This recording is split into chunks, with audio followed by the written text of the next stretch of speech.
بسم الله الرحمن الرحيم. السلام عليكم ورحمة الله. نستمع إلى النشيد الوطني.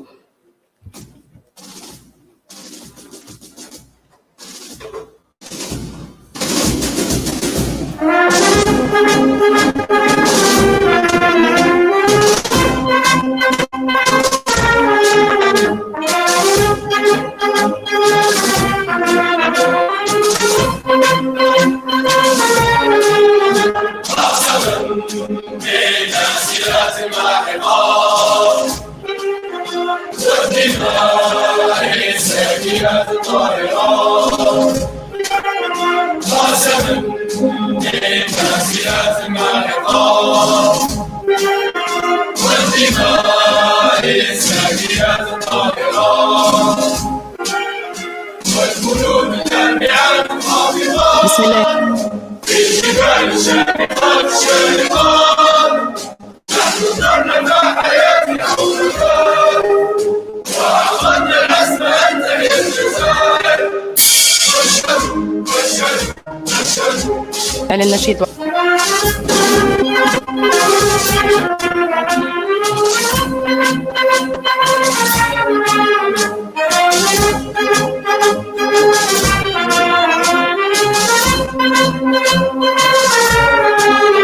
نحن جند في سبيل حق الله وإلى استقلالنا بالحرب قمنا.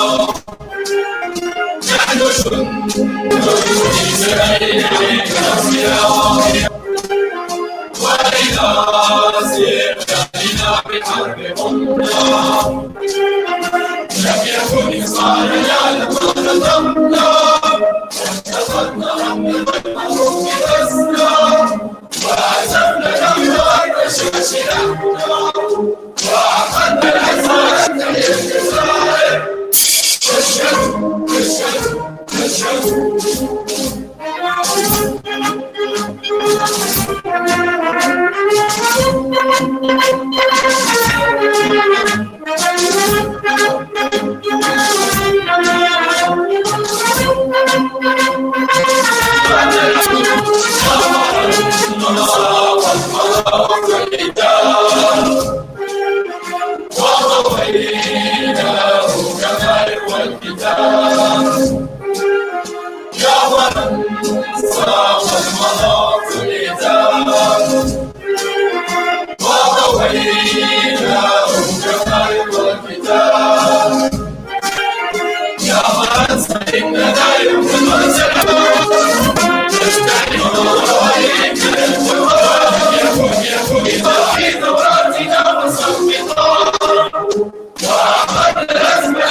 صرخة الأوطان من ساحل الفداء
And the services and production are very important in the yield of a company.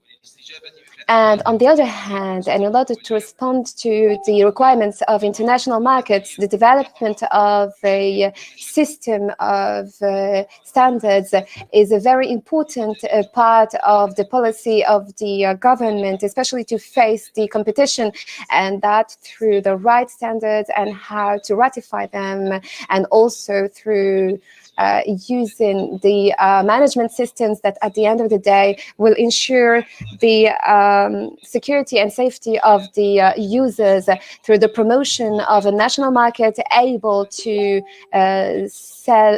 introduce Algerian production in international markets. And it's worth noting that the direct contribution to the competition for different countries is something very important, especially since the value of the production is an important tool for the relevant parties.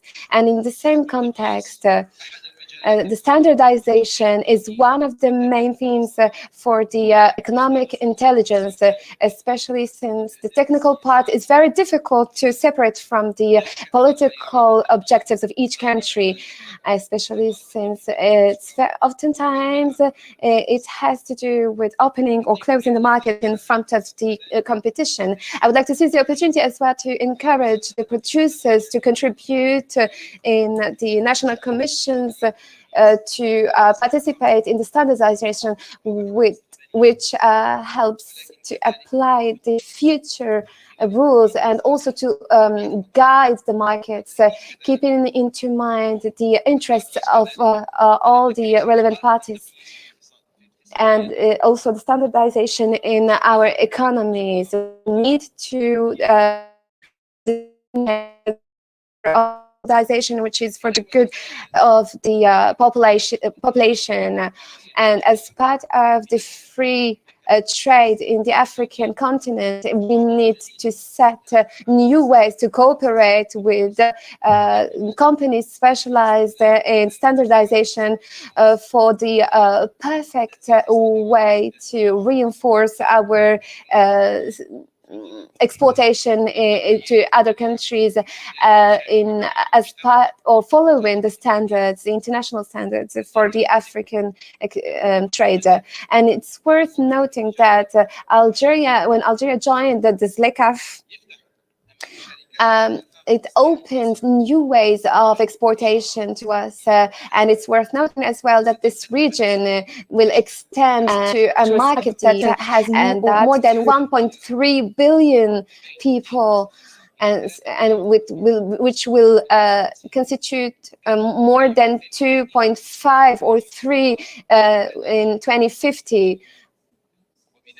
And with that, it will become the biggest region of free trade in the world from the creation of the International Organization of Trade. And we will apply a lot of policies for promotion through this agreement of cooperation.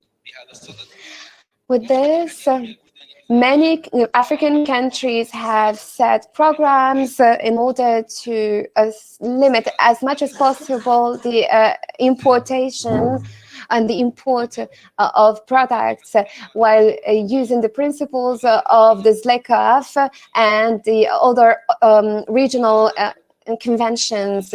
It's time for Algeria to have a program that sets the standards to adapt its production to the standards of international products in order to enter the international market, which is why we need to have a mechanism that is able to identify strategic information and also define the challenges and seize the opportunities in the international markets in order to be permanently present in those markets and in continuity, which will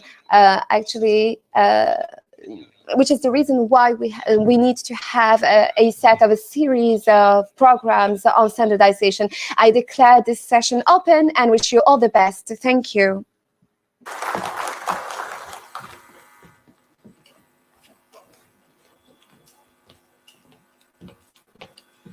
شكرا لكم السيد. Thank you, Mr. the Secretary General of the CNESE. This symposium aims to respond to various questions and issues pertaining to normalization, since the standards are presenting a challenge for the international trade, as 80% of the international exchanges are normalized, and it is part of a competitiveness. This competitiveness is international, and it is considered as an international war increased by the environmental challenges. To talk more about this, Mrs. MADDI Hassina is going to make a presentation entitled regarding the objectives targeting the normalization. She's Director of Studies at the CNESE. The floor is yours.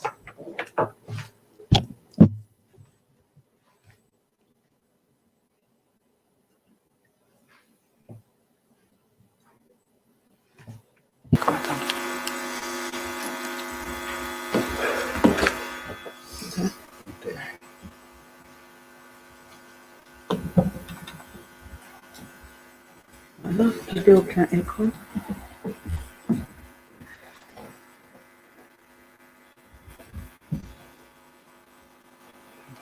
C'est là.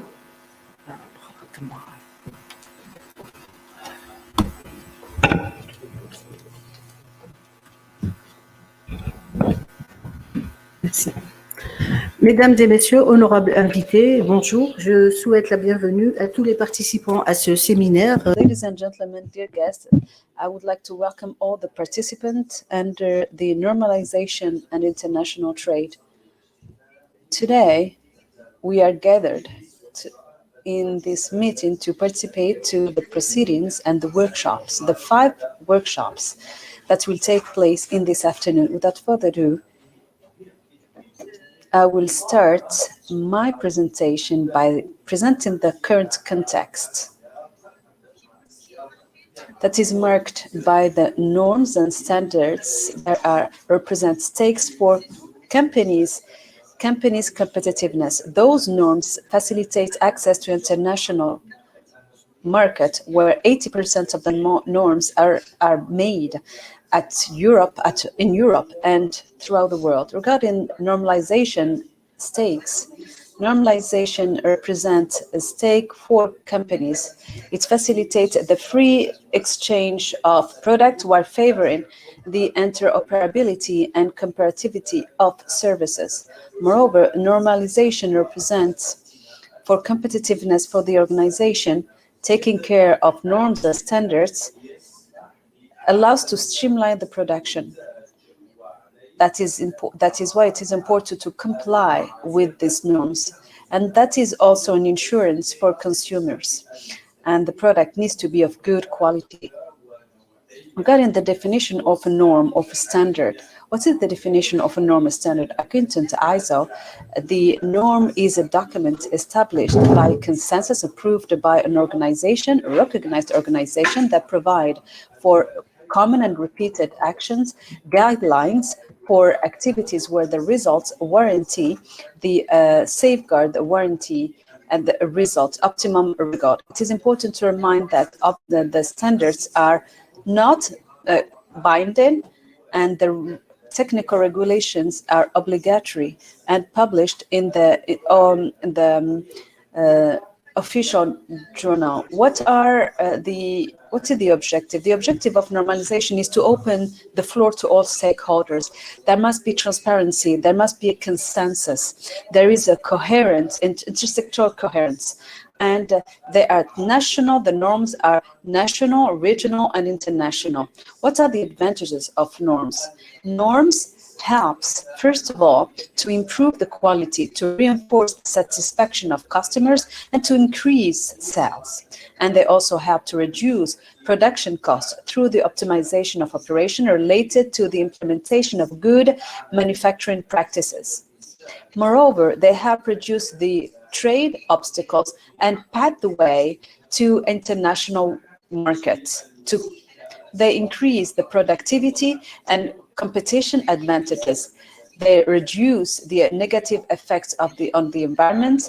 They benefit from warranties and security quality, and they limit, even they suppress technical obstacles during commercial trade between countries and increase competitiveness nationally and internationally. So we are going to just go through very quickly some norms ISO. We are talking about fundamental norms are symbols, and terminology. We have specification norms. They give information regarding the characterization and the performance that needs to be reached for a product or service.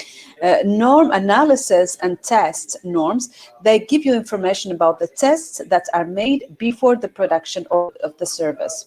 And now we are going to go through the impact of normalization on the performance and the internationalization of an activity sector. According to a study made for AFNOR, it is the French Association for Normalization, we noticed, according to this study, companies participating to normalization committees have an export rate of 7% against 2% for the companies which do not participate in normalization committees. This highlights the importance of being part of the normalization committee and moreover, regarding the PIB, we notice in France, regarding the GDP, the GDP would have participated to, we'll notice that norms can participate to 10, rate of 7% to the 2% GDP growth. And that's what we notice mainly in United Kingdom. That highlights standard on the performance of a company. So the participation of the companies to technical committees is important. Why is it this?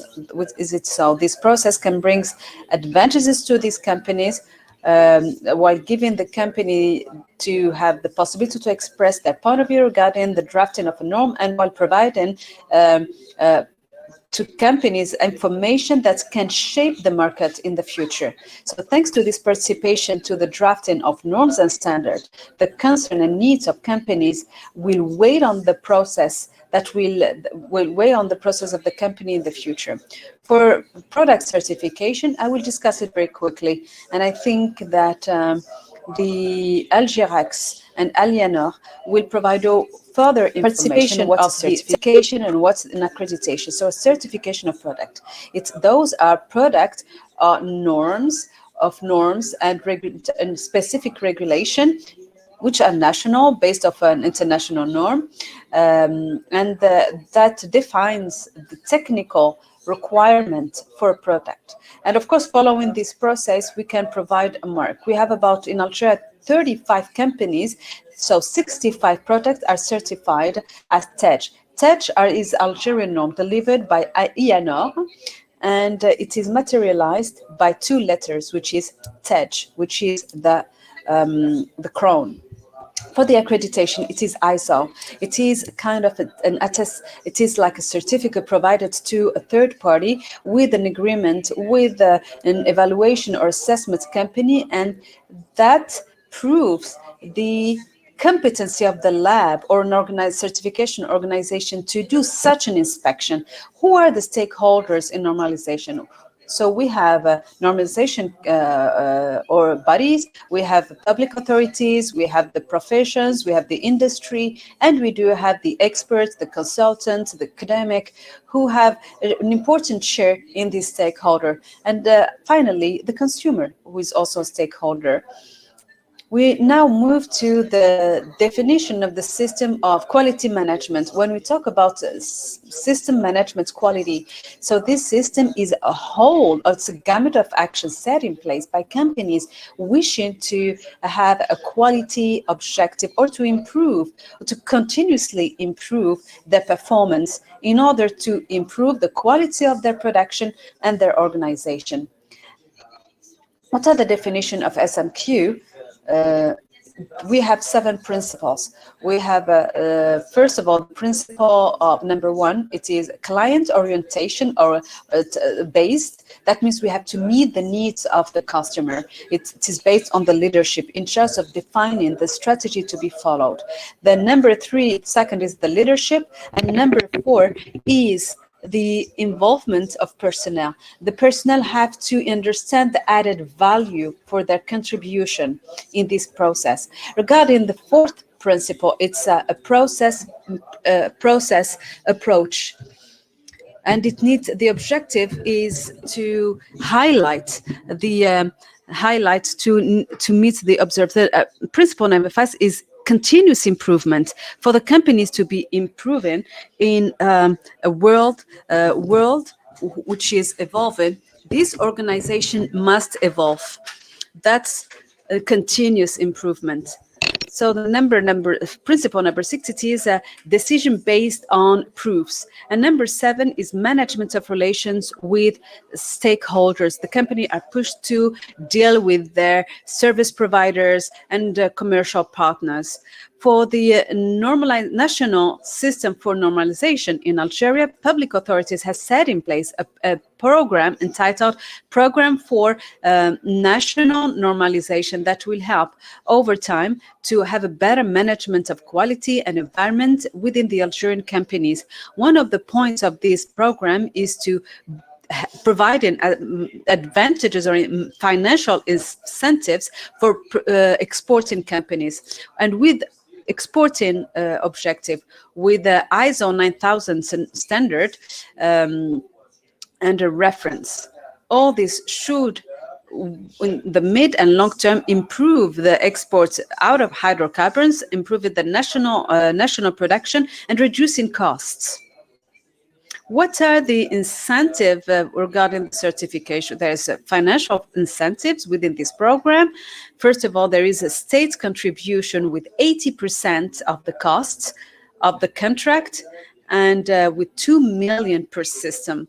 And another financial assistance with 80% of the cost for the certification, with a limit of 1 million per system.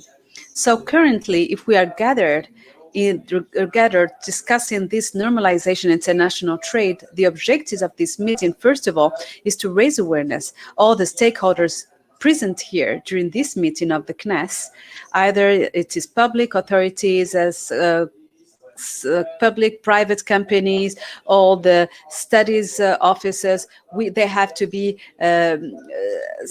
they must be aware of the importance of certification, mainly internationally, and the importance of setting up this SMQ program. The second objective is to list a recommendation, and within the workshop this afternoon we will have 5 workshops, and within each workshop we will have the stakeholders from various sectors that will discuss the challenges of accreditation. At the end we will have recommendation, and those recommendations will be read at the end of this plenary today, and later on this recommendation will be drafted in a roadmap. So setting up a list of recommendations is important. They will be part in a roadmap and will be presented to public authorities. And that third objective is to highlight the role of normalization and certification for reinforcement of competitiveness of our companies internationally. Another objective is to raise awareness for the economic operators on the necessity to ensure a normative watch and a regulation to better face the normative environment, international normative environment. And also the companies must be part of label made in Algeria, and also go to the international market while taking into consideration services and industrial product certification. It is important to set in place a normative system that is targeted in order to help the companies and the national companies in their international development and regional development. How to support the evaluation and of this system. This done while taking into consideration normative activities, and the most important today, where is it? It is to set in place a national policy of quality for local producers and exporters. Why is it so important? Because the objective is to improve competitiveness in goods and services that will be exported as part of national economic relaunch or recovery post-COVID. This afternoon we will have workshops, 5 workshops, as I said before, with the important ones. First workshop is the put in practice of quality, sine qua non condition to access international markets. Workshop number 2, quality infrastructure, a real tool at the service of competitiveness at international level. Workshop number 3, the major lines for the Algerian strategy of normalization, axed or based on the sectors and the international requirement. Workshop number 4, it will be quality label, which is an export passport. And last workshop will be regarding the normative watch and the information watch for the targeted market. In a nutshell, it's a summary of today's summary. I hope that it will be interesting to all of you, and I wish you a good seminar.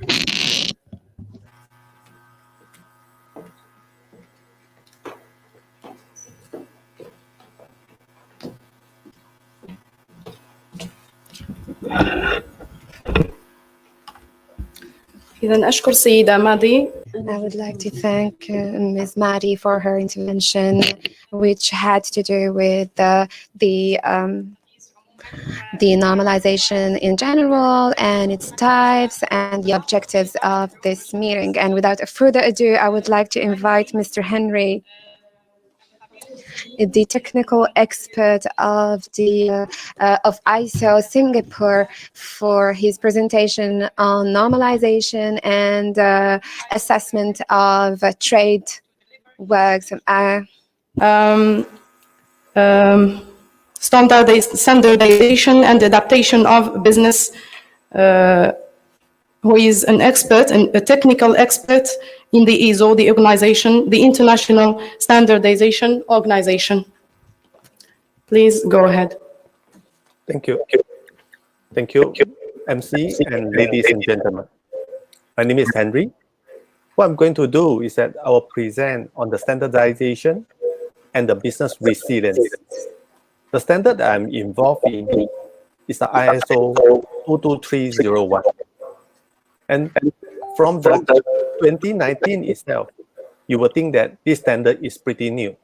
But in fact, we have been working on this industry for more than 25 years. I start off actually on building telecommunication, data center, disaster recovery, and then move on to the banking industry to build business continuity, disaster recovery, and eventually we start on a national standard. So this is myself, and I won't be able to be present on site, but I would like to share with you some of my experience on the background for the ISO 22301. And I will also quickly touch on what is business continuity and why business continuity is important and interested by your business partner and also in the financial trade prospect. So some background on the ISO 22301. We start off in quite a long while ago, back in actually 2005. Some of you probably will be aware that in Asia, in 2004, we do have a crisis that happened, and we call that SARS. It's an outbreak of a disease from Hong Kong. In fact, some believe it's from China that spread to Hong Kong. And then eventually, many of the countries in Asia are affected. And after the crisis, some of the government bodies in Singapore start to ask us, when the disease outbreak, how should we deal with it? And what is the way to prepare the company in case it will be done? Bear in mind, all of us are dealing with international trade, business operation. One of the biggest concerns is that what happens if your business partner is not available? If there are breakdowns underneath, do your business still continue? If they disappear, what shall you do? So Singapore actually at that point of time start off a technical reference TR19 in 2005 as a document to assist the Singapore company how how to actually to prepare ourselves during crisis to ensure the continuity of the business. Of course, when 2019, when the COVID-19 outbreak, that proven that it's actually a industry that well invested in, because it helped us to ensure the business able to continue. But to continue from my story from here, after the 2005, we able to continue to actually publish as a British standard. I'm involved in the British standard BS 25999 in 2005 and 2007. And then eventually Singapore and UK both launched as a national standard in 2008 and 2009. And in 2012, ISO first time published the business continuity standard. And the second version of is actually published in 2019. So many of the company, when they actually hit by the recent crisis and pandemic on the COVID-19, they start to turn to look at how to ensure my supply chain to not disrupted. Any of the commitment, SLA, that you establish with your counterpart, it need to deliver, and you need to gain the trust that you're able to overcome all the crises. And business continuity is one of the ways that we go for. So from the 2012, the ISO committee actually transit to the 2019 version, and the final version was actually published in the October 2019. So this is a standard that it helps us to manage a management system, discipline, to ensure the continuity and resilience of the business organization. It's interesting to mention as well that many of the ISO standards, when you read through it, the format is actually identical. We follow this structure called high-level structure, HLS. It's a unified structure itself that when we're writing the ISO standard. I involved in writing the ISO standard since 2005. So looking back, this is almost 16 years by now. So when we start the BCM to become an ISO standard, we are the first standard to actually develop on this HLS system, and then to align it eventually for other standards, including the popular one like 9000 and also 27000 on information security and quality management, respectively. So the standard itself do have a standard in order to make sure everybody implementing it know what they're using and how to use it effectively. Next, I would like to actually to give you a quick overview about introduction to business continuity. So what is business continuity? Business continuity is going to deal with all the unexpected crises, disaster. It can be actually a fire. It can be a protest. It can be the COVID-19, flooding, or even cybersecurity. All of these crises, it could bring you to a crisis to the business and disrupt your operation. This is the survey that we conduct in year 2000 and 2001. You realize is that cybersecurity is very high up in the list. Regardless that you are living in Europe, Africa, Asia, or America, as long as you are connected to the internet, you will have the risk that being hacked by the cybersecurity. So that is a risk you need to ensure your business able to continue. The exact definition in the ISO 22301 is look at business continuity, ensure the capability of an organization to continue to deliver your product and service in the within time frame with predefined capacity. So this is what we're trying to define. So you plan for a crisis, and then you think of all different ways to prevent it from happening. So it might be actually cause the loss of equipment, primarily. advantage to the international trade. Number one, it assures the continuity and resiliency of the organization and make sure you actually do have a regulatory and compliance to the international practice. Secondly, build confidence of the stakeholder. We all know that trust takes a long time and difficult to build, but it takes only a second to destroy it. So we will need to actually to make sure the trust and the confidence of the business that you build in is being protected. Thirdly, good governance and the corporate image itself is something that you will need to protect using the continuity of the business. So employing the business continuity over the support itself within the organization, in the long run, it will help you to reduce the cost of the response. Because of certain delay itself, it will cause you lose money and also lose the trust and confidence as well. Improve the morale of the employee and also make sure a customer retention that is able to enforce.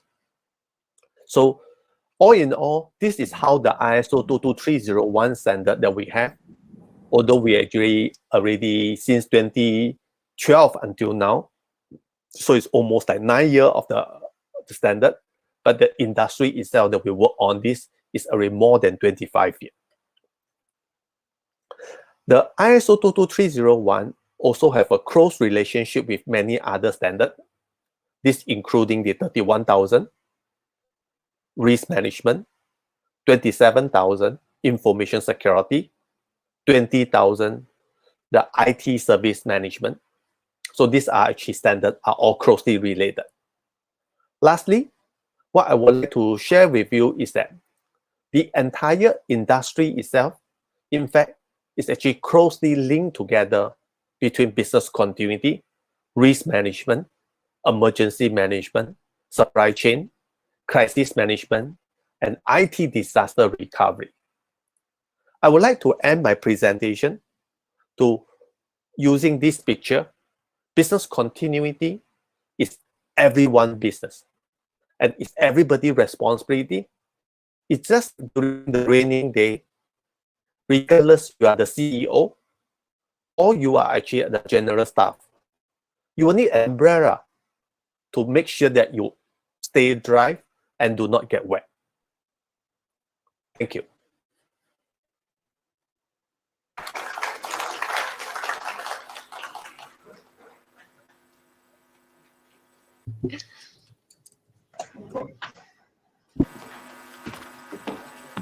Thank you very much, Mr. Henry.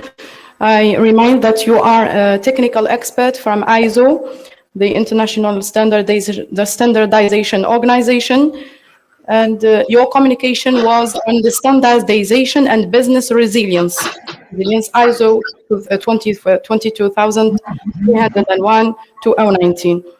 And I move now to Mr. Johan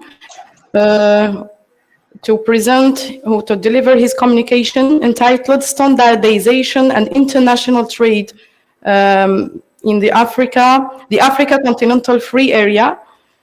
I ask him please not to exceed 10 minutes, please. I would like to invite Mr. Johan OPPERMAN, who is an international expert in ISO norms, which from South Africa, who will give an intervention on the appliance of different ISO norms in African countries. Please, your intervention must not exceed 10 minutes. The floor is yours. Thank you, everyone. It's an absolute pleasure to be here. I'm just going to move on quickly in the interest of time. If you can move on to the next page, please. The aspects that I will be covered during this short discussion is the context of the standards, specifically with regards to the Africa continent free trade environment. And then I'm going to focus on the governance of risk, governance and risk, and just some background why I'm going to focus on that. And then we're going to look at the Africa objectives. It's closely linked to both governance options as well as risk management options. And then we're going to look at the opportunities associated with the Africa Continental Free Trade Agreement. If we can move on to the next page, please. This picture that you will be seeing there is just a reflection of the ISO Technical Committee. Okay, no, it's fine. The Africa Continental Free Trade Agreement, some background with regards to that. That will be the largest free trade agreement in the world, measured by a number of countries participating. It will have a massive impact. It concerns 1.3 billion people and across 55 countries, with a combined gross domestic product of 3.4 trillion, massive. And achieving its full potential will depend on putting in place significant policy reforms and trade facility measures. So when we talk about policy reforms and trade facilitation, of course we talk about governance, a close link to governance processes. So some of the benefits of this, it will bring 30 million people out of extreme poverty and to raise the income of additional 68 million of others who live on less than $5.5 per day. The trade facilitation measures cut red tape and simplify customs procedures, and that could drive the 292 billion massive potential that we're going to go there. So we need to take a little bit of a helicopter view and take a view from an Africa perspective and see what we can do to improve this economic and the overall situation. And again, that is linked to the governance portion. Okay, can we move on to the next page? So those stones that you've seen in the previous picture there, it's actually reflective of everyone has got a responsibility in this regard. Some of the countries' responsibilities will be slightly more than others, but you'll be relying on the cooperation and contribution of every small part of that.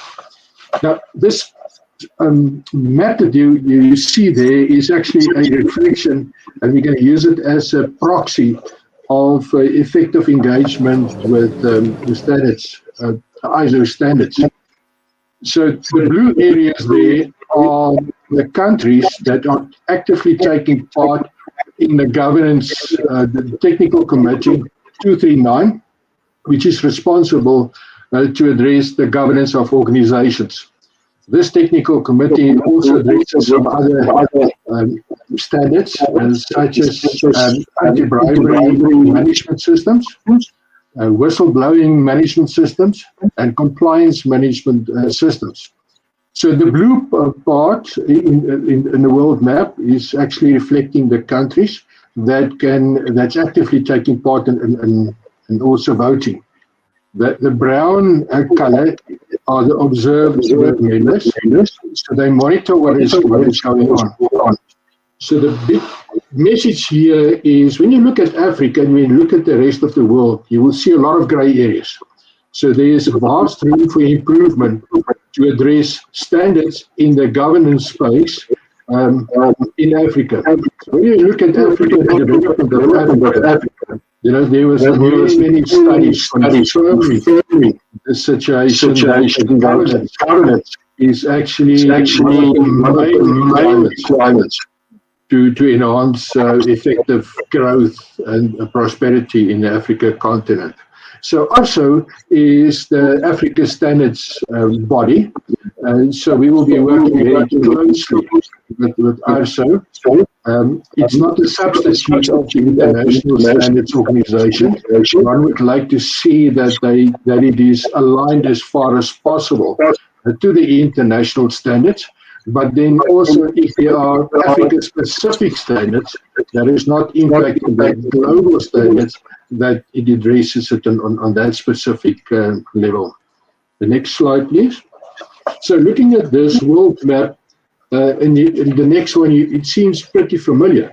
But this is now a reflection of the membership taking part in the ISO Technical Committee 262, which is addressing standards. And you can see there the grey in the Africa continent is actually worse, it's more than the previous slide. So there's a lot of opportunity that we've got to address things from both a risk perspective as well as a governance perspective. Next slide, please. Okay, when we talk about governance, just a bit of explanation of what we mean by that. That, of course, is the human-based system by which an organization is directed, overseen, and held accountable for achieving its defined purpose. The organization governance framework refers to the strategies, the governance policies, the decision-making structures, and the accountability through which the organization governance arrangements operate. So that is the equivalent of the board, the governing body activities, to finalize, confirm the purpose of the organization, the strategy of the organization, and then implementation, monitor the implementation after it has delegated responsibility to executive management. So when we talk about the risk, it is defined as the effect of uncertainty on objectives. And just a bit more detail what we mean by effect. It's a deviation from the expected, and it can be positive, it can be negative, and it can be both. It can create, address, and result in opportunities and threats. And of course, it applies on all the levels. So this umbrella on the right-hand side is actually indicative of what we're addressing as part of risk management. We consider the objectives in a specific context. And in this case, we're going to consider the objectives of the African Continental Free Trade Area. But it will address all these risk types and what is applicable, and that is only a subset or an example of the aspects that must be addressed. And we address it from the perspective and say, okay, how can these aspects that are highlighted, and again, it's just a subset, how can it impact our ability to meet our objectives? So we have to be in business or take on a specific task. It means that we have to take a risk.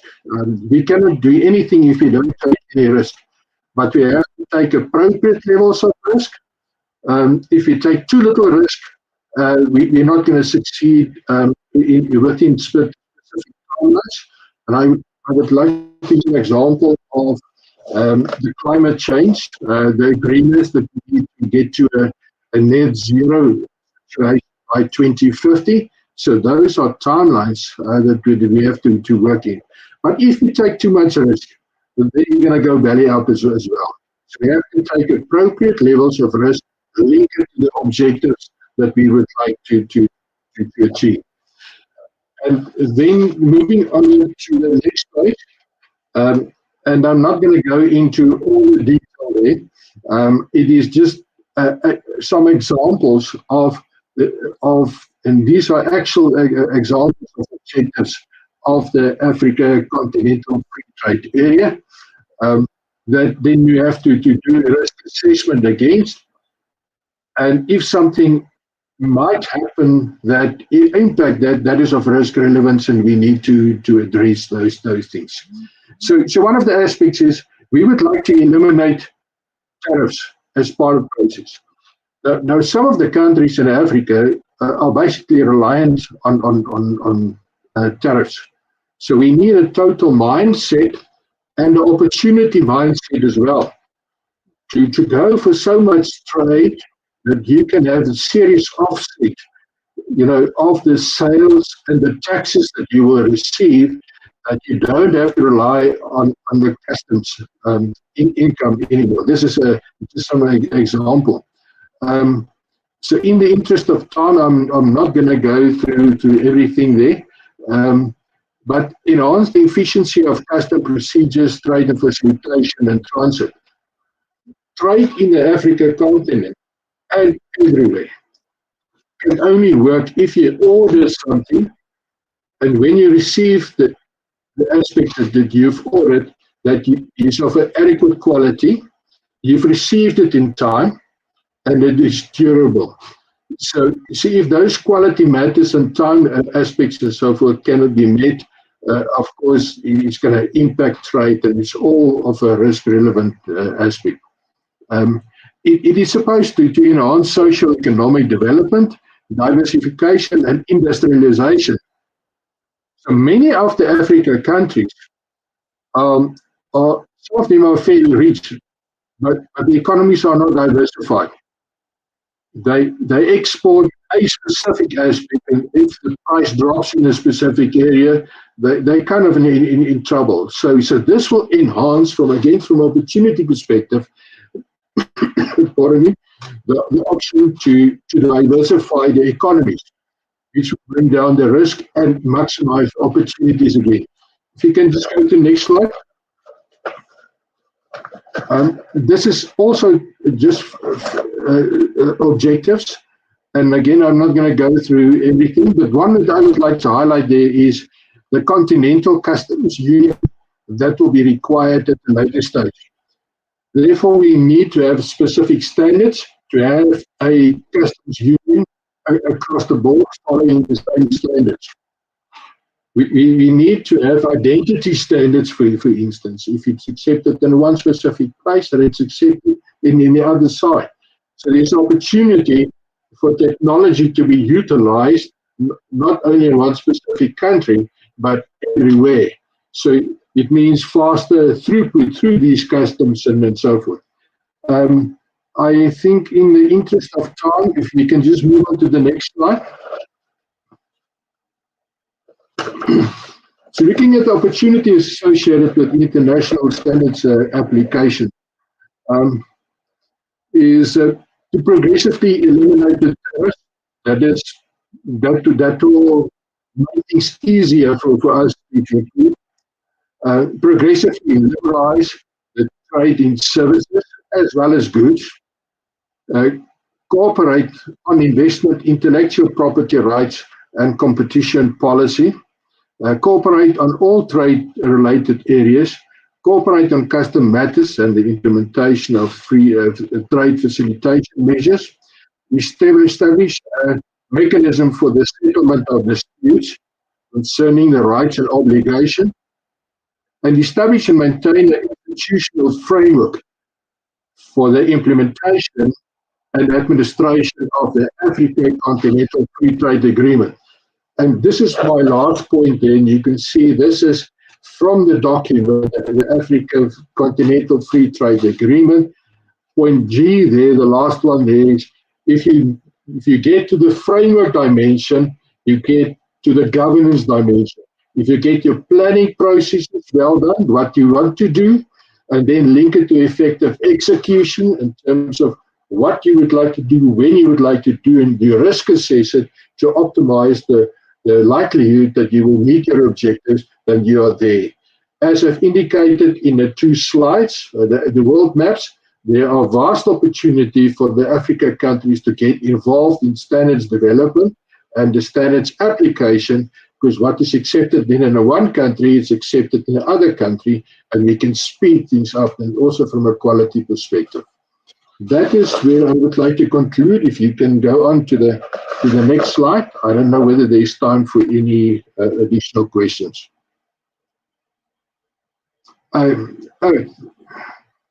Yeah, these are just a reflection of some of the standards and what their role could be. And I would like to highlight the second point there, that the Director General of the World Trade Organization in 2006 noted, for instance, that the absence of international standards can be a serious impediment to trade. So this is just to reinforce the point that I've been making there. There are a number of slides, and there's just a list of them. And the previous speaker has alluded to one of them, the business continuity. And what you can do is all consider them to have integrated management systems standards, and they all enhance your ability to manage or to grow and improve your ability to meet your objectives. I think that is the point here. I don't know whether there's any questions. If you can just move on to the next page, there will just be an indication of any questions.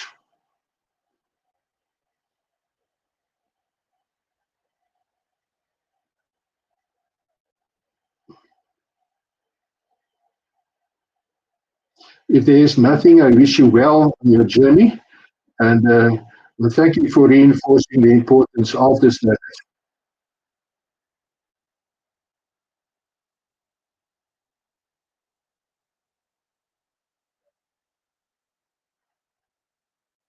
Lecture.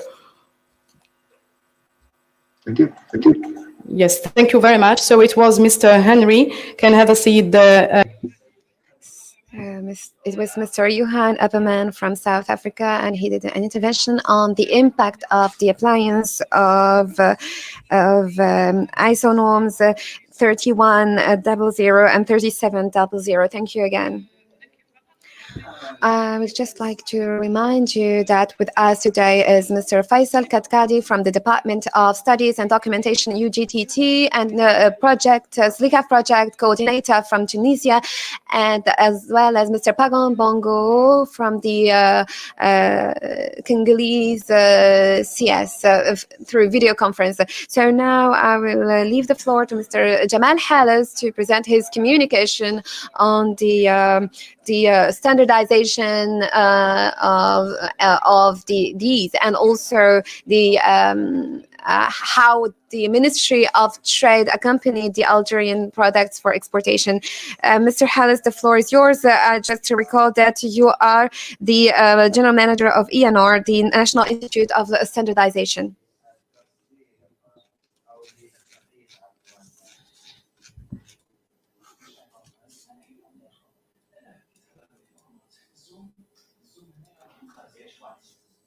Ladies and gentlemen, honorable participants, good morning. Today, we will present a communication, even though Ms. MADDI has said it all, but I will try nonetheless to give a synthesis of what Ms. MADDI said this morning and what the normalization brings to us. But before that, I would rather start off with a history of standardization, because when we talk of quality certificates, normalization, it's a very ancient activity, and we notice that 7,000 years before Jesus Christ, in order to do a transaction or a trade transaction in Egypt, they opted for a standardized coin, which was used with weight unity. Just to say that 7,000 years before Jesus Christ, we started thinking of the standardization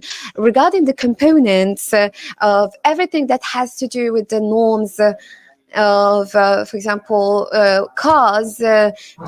We started off with the standardization of some spare parts, and nowadays we notice that we cannot go a day without our mobile phones, and those tools have been created thanks to these norms and the harmonization.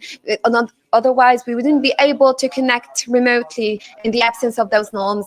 In the field of quality, and you can see that even in times of Hammurabi, he used to say that if a builder has built a house for somebody and it wasn't done following the standards, and if a wall was destroyed, actually the builder must actually rebuild it with his own money. And this is part of insurance, quality insurance. Just to say that in the year 1750, we already talked about normalization. And finally, the infamous letter of Jean-Baptiste to Louis XIV, we said that if our units ensure the quality of our products, the foreigners must actually come buy from us, and we will have more money in the realm. So it's just to say that everything that has to do with quality and normalization existed centuries ago. So if we go back centuries, we will notice that there are many texts about normalization. Now, regarding normalization, it was already defined earlier, but I will give a synthesis of what it means. It's an activity that allows to give order in a given field, and the condition that it's done with the participation of interested people. So it's an activity just like any other activity that allows us to give order to things. And the norm, or the standard, is the product of this activity.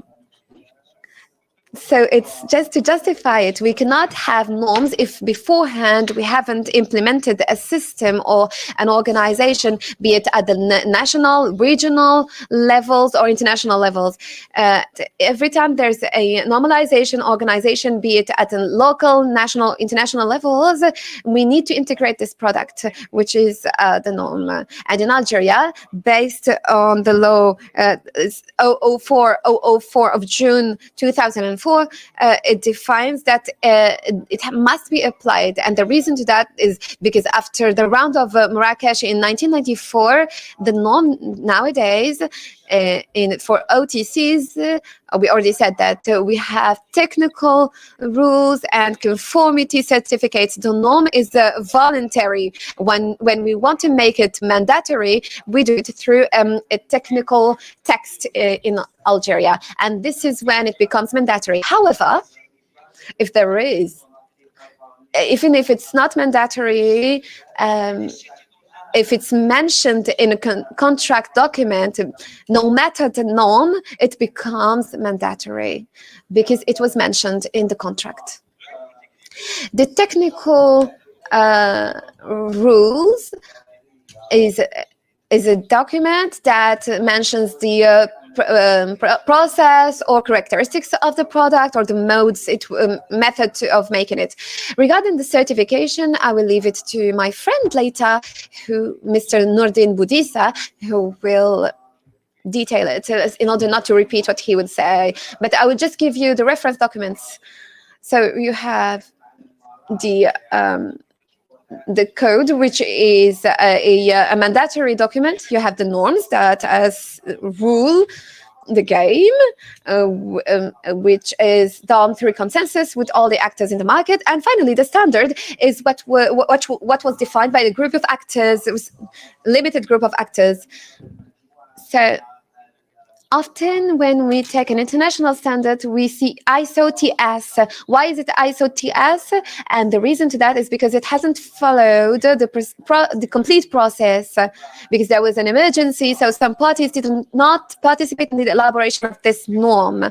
And at the level of an enterprise, if a work task force can elaborate this norm. So you can have specialists to elaborate the norm for a specific product, and for its appliance, we need to distinguish between enterprise norms, professional, give you the sectoral rules, and national rules, regional, international rules.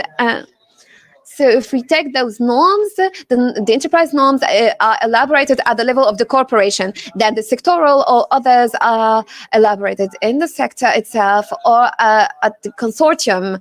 For a national, regional, international norm, it's elaborated in a normalization organization. However, for the technical rules, they are elaborated by the public powers, and their adoption is the same for the enterprise or the corporation. It's at the level of the enterprise. The national is done through consensus of validation, and then for the rest is from the public powers. the technical norms are free, but then for the rest, for the company norms, it's limited diffusion or dissemination. For the norms, it's voluntary, and for the technical rules, it's mandatory. And with that, I will present briefly the system of standardization. But before talking about norms, we need to talk about the Algerian system.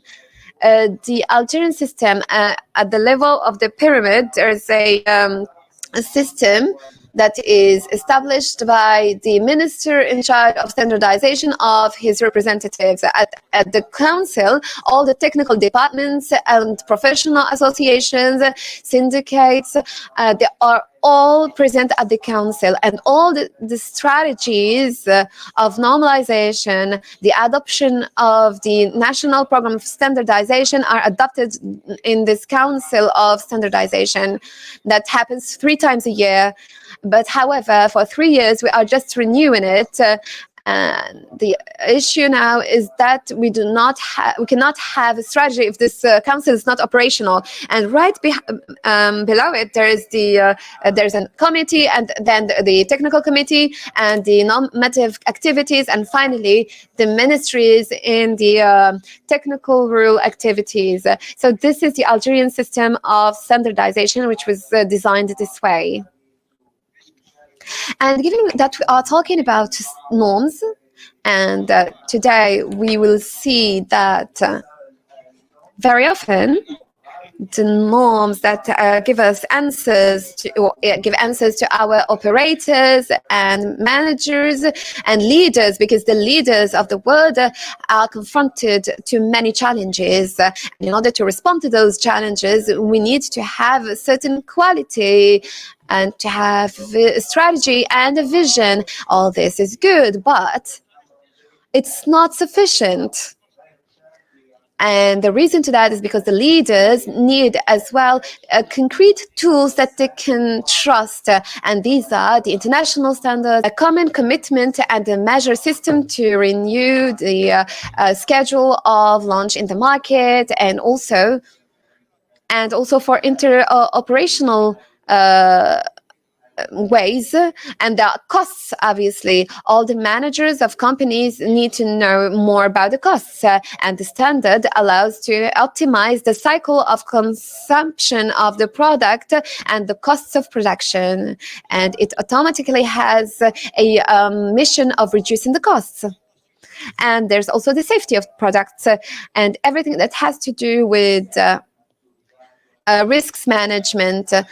And it limits the risks of accidents, and it provides the technical basis of conformity to the rules and the access to international markets. The standards give us solutions in order to facilitate trade and to open to new markets, and also to have a bigger market. The risks management allows you to assess and reduce the risks that help manage uncertainty and insecurity. And also there is the standard for the environment that allows to reduce the negative impact and improve the performance on the environment. And there's the quality management through the implementation of the management system ISO 9001. And there's also the ISO norm on the relationship with the clients that sets actually the claims, etc. And there's also the tool provided by the 50,001 and 50,002 on having a bigger market and having an autonomous market of energy. And finally, the society accountability when it comes to efficient actions for ISO 26000 that is not certifiable but is used in different organizations. And from there, what the ENR can provide us with, be it for exportation or importation in the field of import. ENR has 4 missions.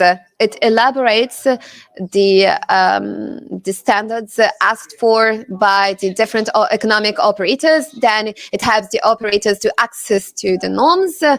When we want to produce a product to be distributed, it must be informed on the norms that are applicable in that country, and it helps the operator to apply the referential, because very often it's difficult to interpret the standard with another information, so we do it as well. And finally, we propose a certification note for the elaboration of the norms.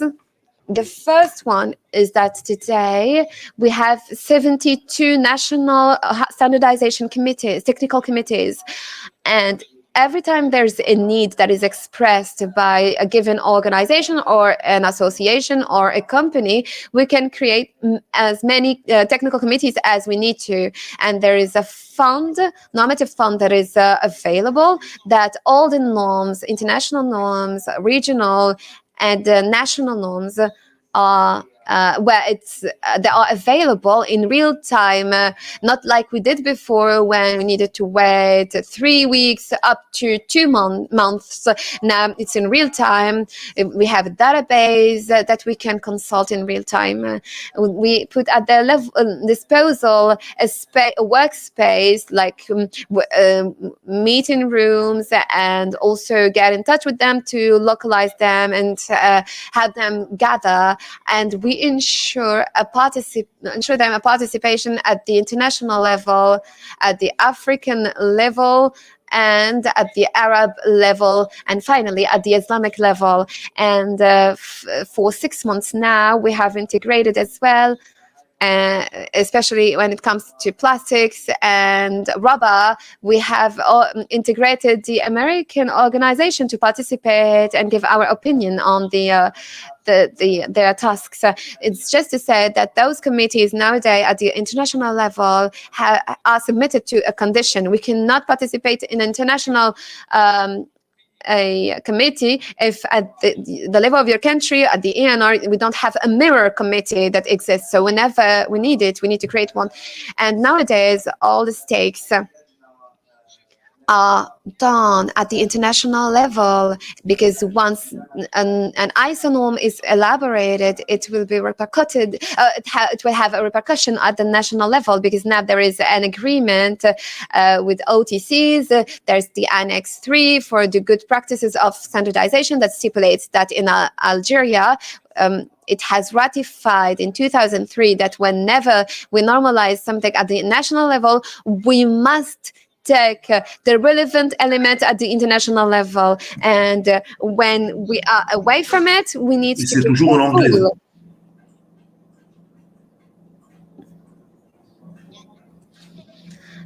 That doesn't mean that we wanted to block the standard. We need to have legitimate objectives, and those objectives have to do that everything that affects the environment aspect, the protection of vegetables, and everything that has to do with the halal part. And this has to, so on the one hand, we ensure a national representation in order not to suffer from the standard. Leonor is a member of those organizations, is a full member. It participates through all its committees. We have 72 international ISO technical committees, and we have integrated this organization because of we integrated this LACAF region for 2 years now, and we are part of 17 standardization technical committees, and we want to be even more present, because there is a risk nowadays because of the harmonized standards that exist for inter-African exchange. So our presence must be supported. And it's the issue of all our national operators. And now, regarding SMIC, everything that has to do with the halal part, the Islamic part, sorry. So now we place at the disposal of the different operators more than 10,000 standards, because we actually have more than 19,000 norms in Algeria. how can we help the operators to access those norms? As I told you, nowadays we are the only representative of all the organizations of standardization. So whichever the norm is, we can have it. And we also do, Liano actually does a study. We have more than 120 contracts of study with state and private operators in order to inform the operators regularly on the progress of their activity sector or their products in order not to refer to a popular note. So it means that we propose this service to our operators in a targeted market, be it for import or exportation, especially to importation, in order to avoid dependence, because we notice at some point that we buy materials and then we will become dependent to our provider. Nowadays, there is the service where when the operator needs to acquire materials, we can check if this material under which norms it has been produced, which other countries or other regions that have the same materials elaborated the same under the same norms, etc. So also to apply the referential through trainings and advice. And also we propose certifications which have two options. We have a national brand, and very recently we have just started, we are in a phase of appliance, the halal certification, because nowadays we have many markets, especially when it comes to food, the food sector. We already have 2 countries that refuse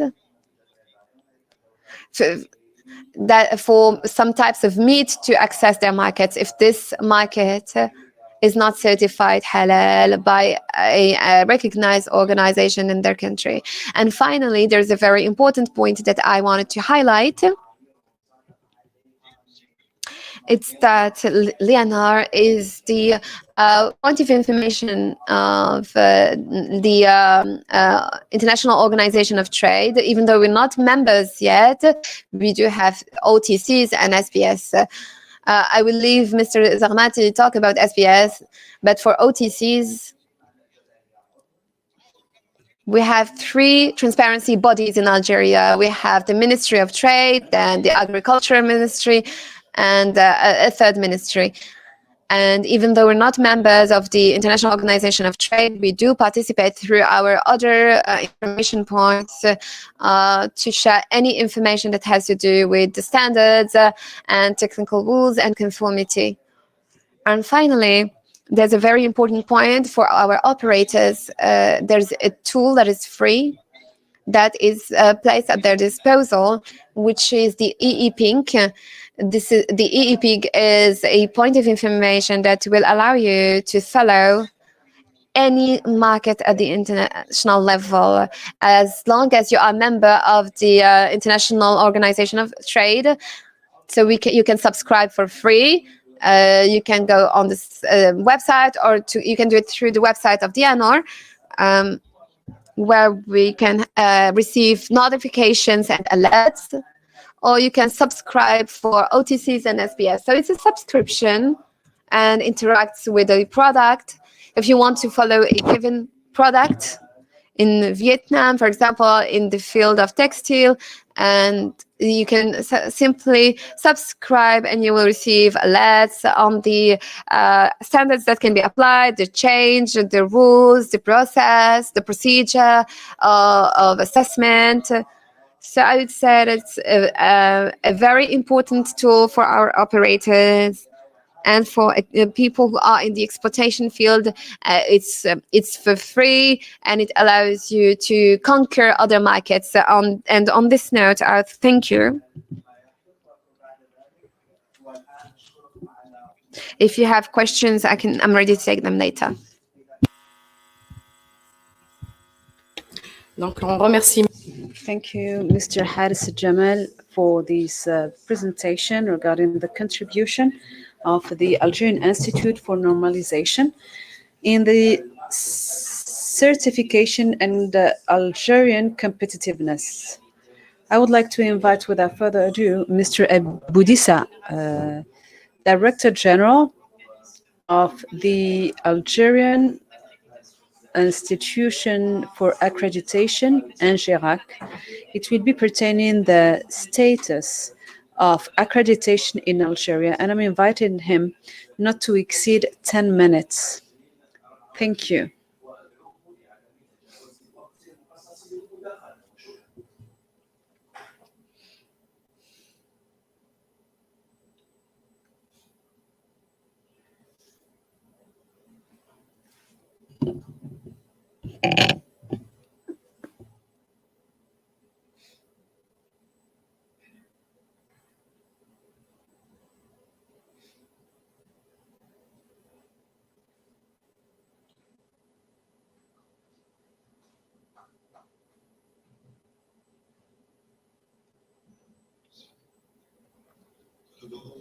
First of all, good morning, everyone. I would like to thank the CNESE for initiating such an event and granting importance to highlight the quality within the economic development of this country.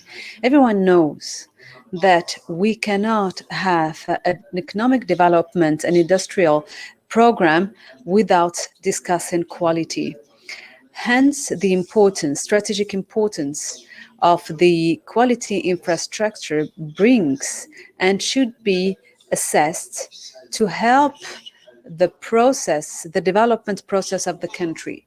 When we speak about quality infrastructure, you have to keep in mind that you have various stakeholders. As an example, you've seen our colleagues from INO. It is a component of the quality infrastructure. In metrology, those are stakeholders of quality. And I wanted to say,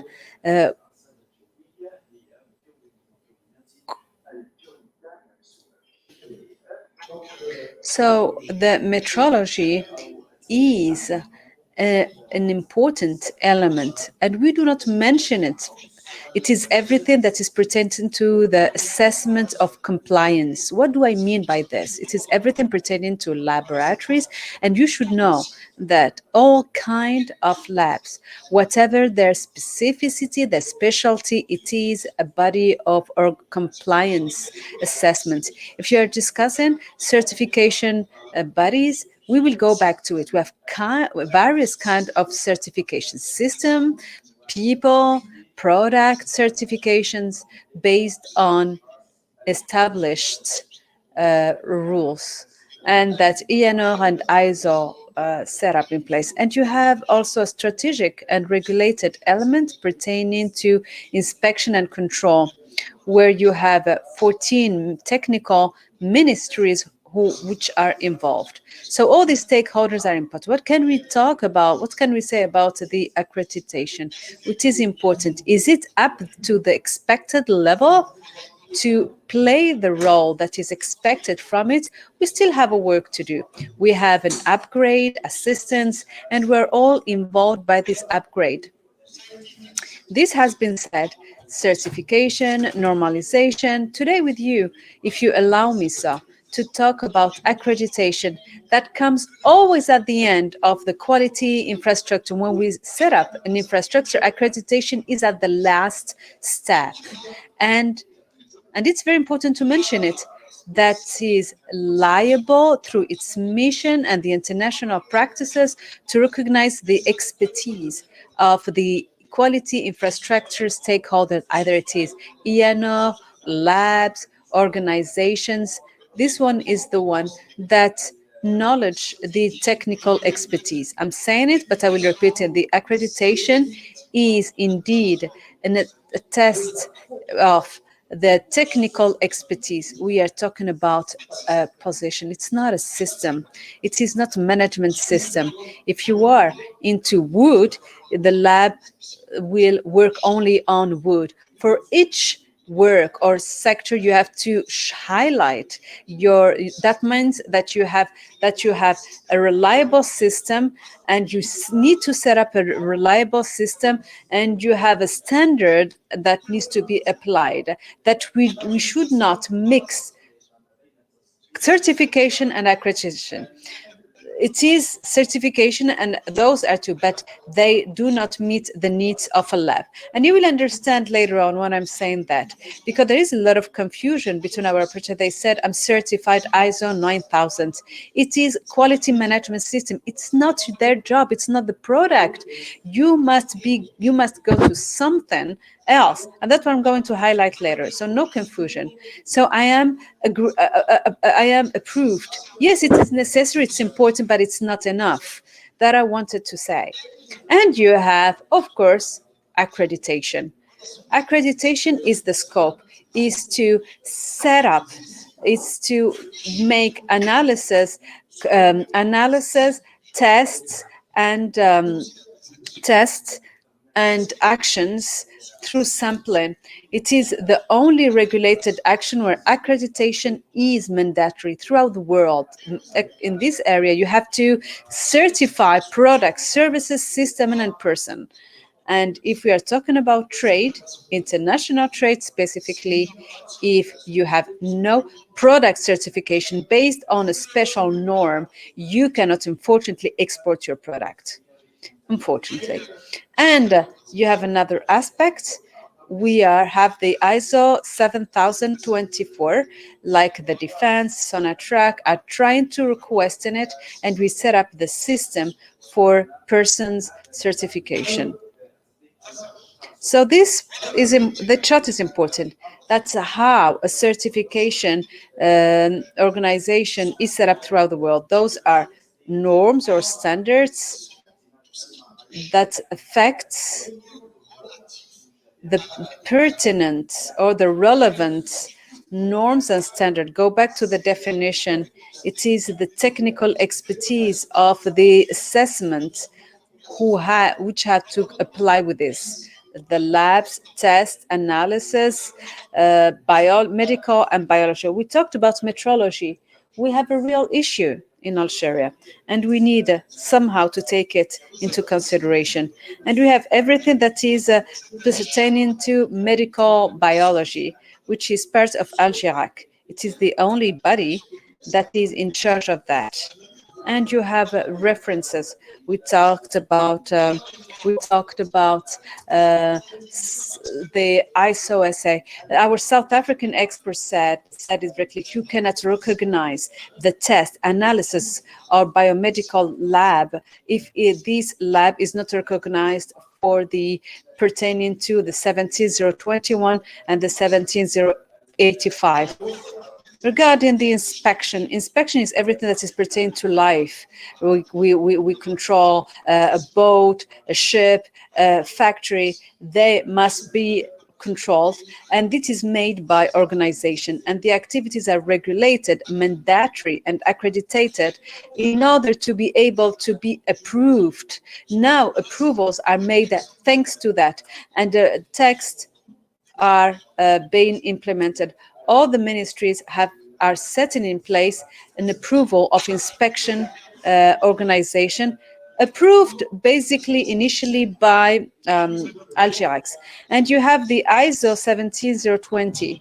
We talked about the management system. We have to certify products, and if you are not certified product, mainly the ISO 17085, based on the ISO, based on a certification of an institution recognized by Algerac, your document will not allow you to export your product abroad. Those are the constraints that we need to face, but also to reduce the delay. This morning we have been discussing also the accreditation of certifying organization. This field is regulated, it is normalized. Algerac, as a national organization of accreditation, has to work and to be liable on the action based on norm 17 2011. And I wanted to add something very important. National organization of national institution for certification must be recognized by their peers. We are recognized internationally and regionally at European, African, and Arab steps. So the certification of Algeracs are recognized internationally and regionally. And that's why you are going to see that we are in almost all the organizations throughout the world.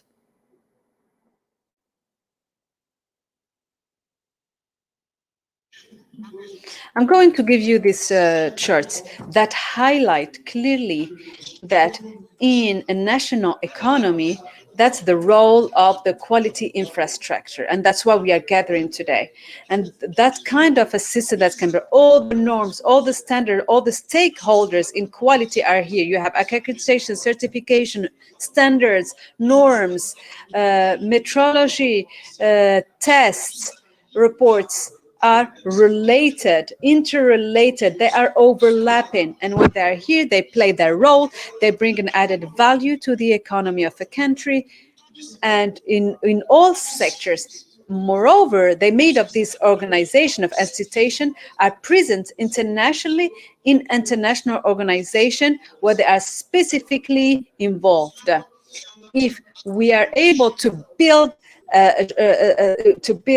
such charts, we will meet and cater our needs and the economic development in our country. That's why I would say it is important one day to be inspired by this chart. When we talk about accreditation and quality, when we talk about assessment of compliance, currently, more than ever, the institution, quality institution, cover various positions, missions, normalizations, accreditation, metrology, and industrial property, and the assessment of compliance.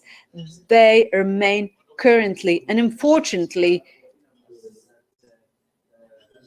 not sufficiently organized. They're not upgraded, and there is still work to be done because we need to be compliant with the standards. And when we speak about metrology labs in Algeria are not sufficiently, they're not numerous, and they don't cover the territory. We have to give them a specificity. And moreover, it is important for this infrastructure must mutate, must develop. And from there, we thought that we know the market, but we have sufficiencies. Who are the sectors that needs to be a priority? And we established modestly within Algerics a strategy based on 3 elements.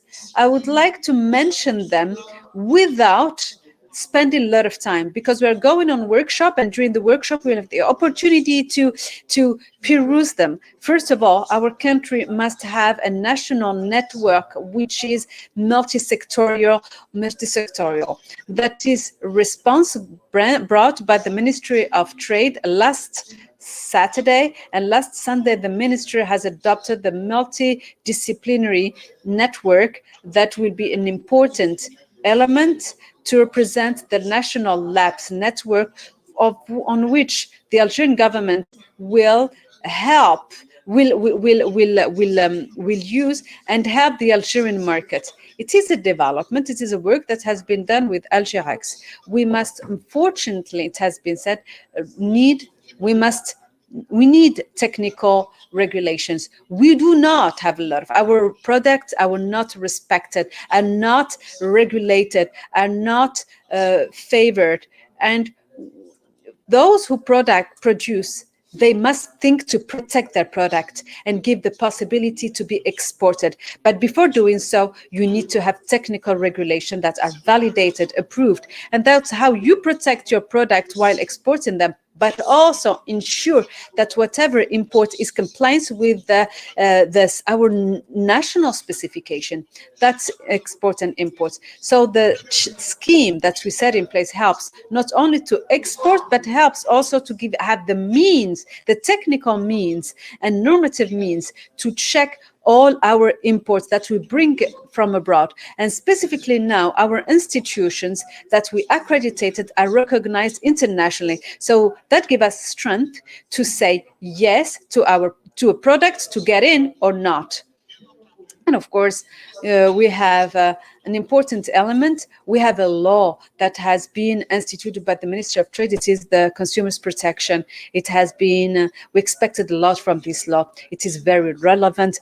It's very interesting. What is remaining, we must to implement them. We must, as it has been done, some text has been issued, but it's not enough.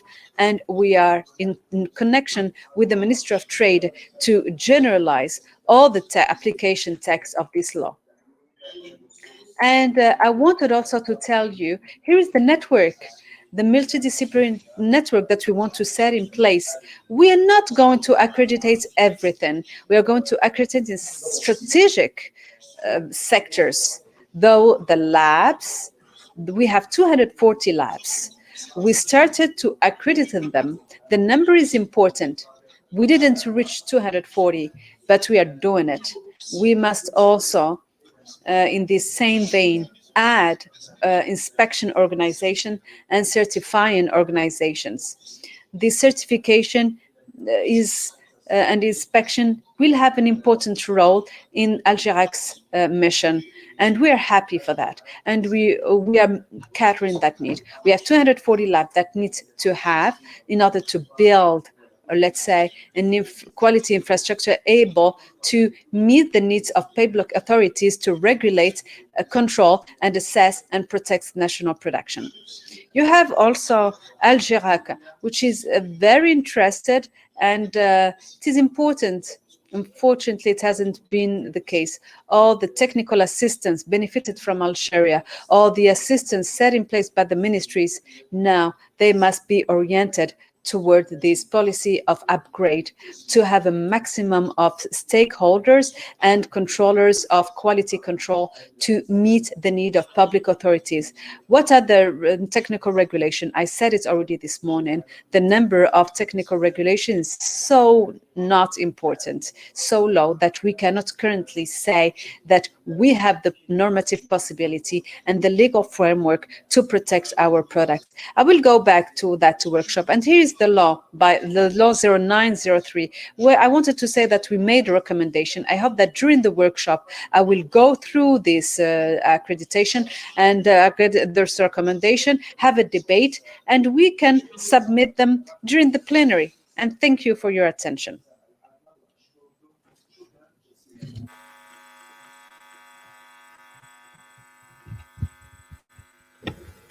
Merci à vous, Monsieur Boudissa, directeur général de... Thank you, Mr. Boudissa, General Manager of the National Organization of Certification for this communication, and also for following the time that was given to you for this intervention. Thank you for highlighting the fact that we must not confuse the concept of certification, accreditation, and homologation, which is not known by many of us.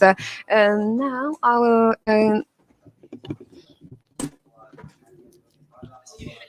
I would like to invite Mr. Halim Sharsham, the General Manager of GS Algeria, to present his communication on titled How to Better Use the International Standards to Improve the Performance of Algerian Enterprises for Exportation, to promote their products and to track them. I would just like to remind you that after all these interventions will be available on the website of the CNESE as a complete file, including the recommendation and output of the seminar after the seminar itself. Good morning, ladies and gentlemen. First of all, I would like to thank the CNESE for inviting us to participate to the seminar. And I would like to talk directly about the standards, GSA, and the standards that are followed by exporters and importers in order to sell their products. A very quick presentation. GSA Algeria was created in 1994 by the initiative of the Ministry of Trade in order to digitalize all the products that were produced locally. I will show you some slides that I won't detail without being able to read them because of for time management. So we work on large-scale distribution. It's an organization that includes many companies and millions of products that have been digitalized. And after the law that was issued in March 2021 that actually sets the rule for the products in Algeria, we are waiting 2023. We expect to have 2 million enterprises. The quantity and the quality of products that have been produced locally. We are affiliated internationally. We are more than 114 countries to use the same standard, with a cover of 95% of the market, international market, 7 million transactions a day in terms of product scanning. The GSI standards are used in all the sectors: health, logistics, transportations, fruits and vegetables. The perks of these standards is that it's a unique system for all products for identification. It helps optimize the stocks management. It facilitates inventories, and it contributes to increase the precision and the quick processing of the orders. It avoids typos, and it ensures the tracking of the products. And through the GSI products, it's used for the expedition and ordering. And through the GSM standards, we respect the rules, notably health-related products. And since 2019, some countries refuse products that have not a code that belongs to their products. So for people and companies who want to export towards those countries, such as Saudi Arabia, pharmaceuticals cannot be exported towards this country, as well as other African countries. Regarding stakes of tracking, those were mentioned in the rules of products protection, the maintenance and management of activities, value of the origin of the product. The tracking and the logistics processes, nowadays questions are related to how to identify the products, how to ship the products, which tracking system to use, which type of marking will you use. So the perks of the products for logistics and transportation of these products, we encountered some issues of transportation and information on products to be shipped. It helps save time, and the channels are unloaded more rapidly. And if we use the electronic messages of GSM standards, a processing of to unload a product through the GSM process, you go from 1 hour to 30 minutes. Then how reliable they are, the information is transferred before the product is shipped. We have a better tracking through the logistics channel, especially with SSCC label, which is a standardized label internationally, and it's recognized by all the countries of the world. And if an exporter is using this label while giving all the information necessary, it will be better used and more quickly. It's recognized. The GS1 systems have 3 pillars. We have the identification. We identify through the channel all the steps through standards. There's the capture function, which are symbols used for each type of data. And also, we have the data sharing through database.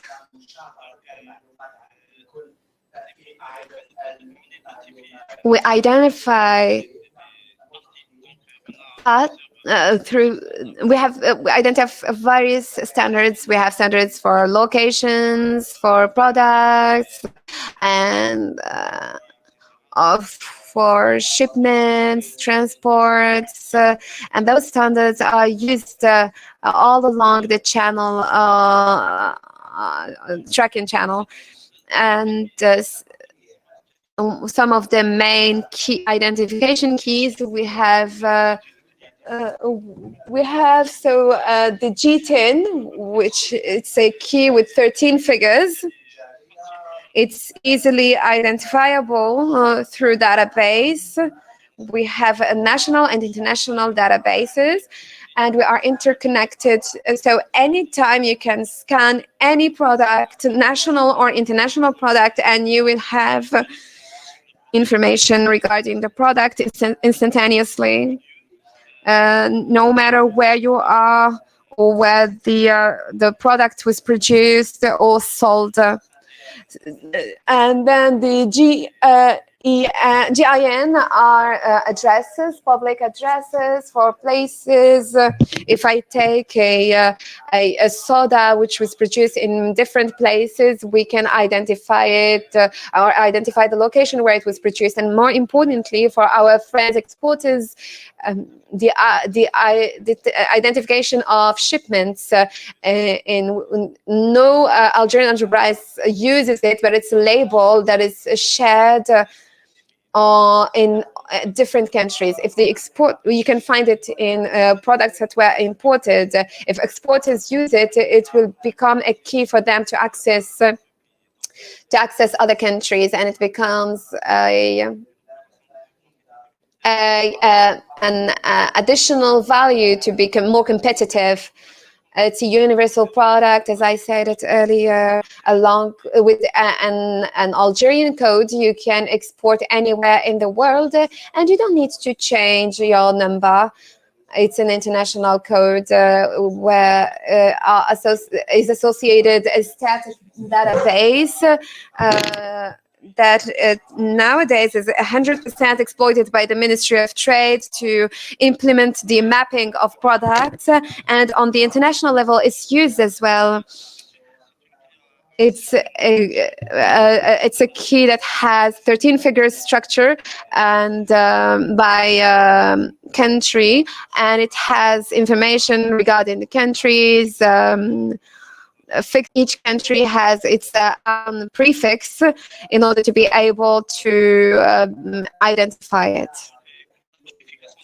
The codification is used for the conditioning or the item that is supposed to be sold for wholesale or detail. So you have a sort of hierarchy of distribution. And then the marking of boxes. So I would just leave the technical elements aside. So this is what it looks like. What boxes marking looks like. This is the label that the shipment must have, and it's international and shared by everybody. If you have it, you already have a key to easily sell your products. The information that are required are standardized internationally. So the GN1 is regarding the location. I mentioned that we use it to communicate between two products and the location of its production or the origin of production. And the elements that characterize it. We have also or we use some pallets as well for exportation. However, nowadays the pallets are marked and it can be returned. So it's an additional key to use the same time, many times the same pallet. We have many data, and we have codes for food products, for packaging, drugs, and some products such as electronic labels that are very much used in textile to sell in big companies, and they are deactivated at the cashier by the cashier. And for example, if you want to follow a truck, a cold truck, to make sure that the temperature is changing, and also a new code that is used. It's a QR code, a quick response code, which is used a lot in marketing nowadays for electronic mails. And we find it, for example, for stocks management, and it's used nowadays in Asia for mobile phones as well. The service platforms, GSA Algeria has implemented a platform for companies for good practices exchange. And it can be consulted by the consumer. It's a free platform that can be used by everybody. It's downloadable, and it's a platform that allows enterprises to exchange among themselves, and it's used internationally to check Algerian products. We have interconnected this database with the international one, and in exchange of information regarding companies and products. So we are certified, verified by GS1, and any product that is included in the database must respond to a certain number of requirements. They will use our database, and they will trust this database, which has more than over 500,000 Algerian products that have already been registered with the information and regarding the company and its products. And as for the last law that was issued in March of this year, and we will include it in a database, and it will be shared at the international level and locally, obviously. So with that, thank you. I tried to be as fast as possible in order to respect my schedule, and I remain at your disposal if you have any question. Thank you. Donc, je remercie Monsieur. I would like to thank Mr. Benian for this communication and this presentation. So before moving to the rest of the presentation, I propose to have a debate with Mr. Henry and Mr. Johan in order to release you, since it's very late in this part of the world. So let's open the floor for questions to be asked to the experts, or if you have any comments to make regarding their presentations.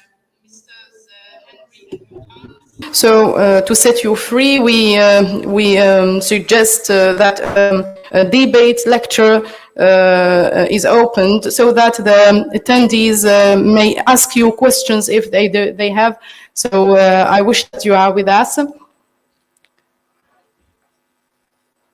A debate lecture of 5 minutes before we pursue our communications. So the floor is yours.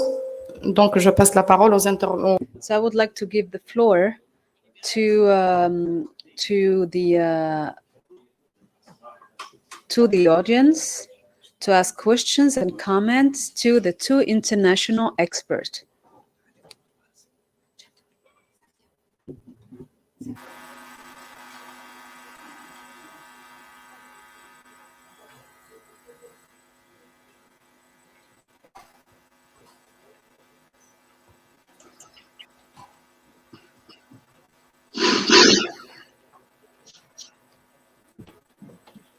Donc, apparemment, il n'y a pas de questions à leur poser. Currently, there are no questions to be asked to them. We do.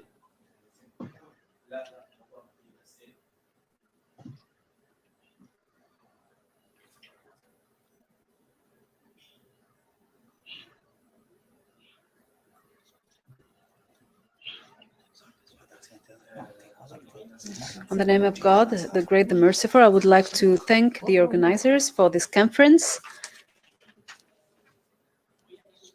It's a general question to all the stakeholders, mainly the foreign stakeholders, or mainly the two experts. The topic of this meeting is about normalization and international trade.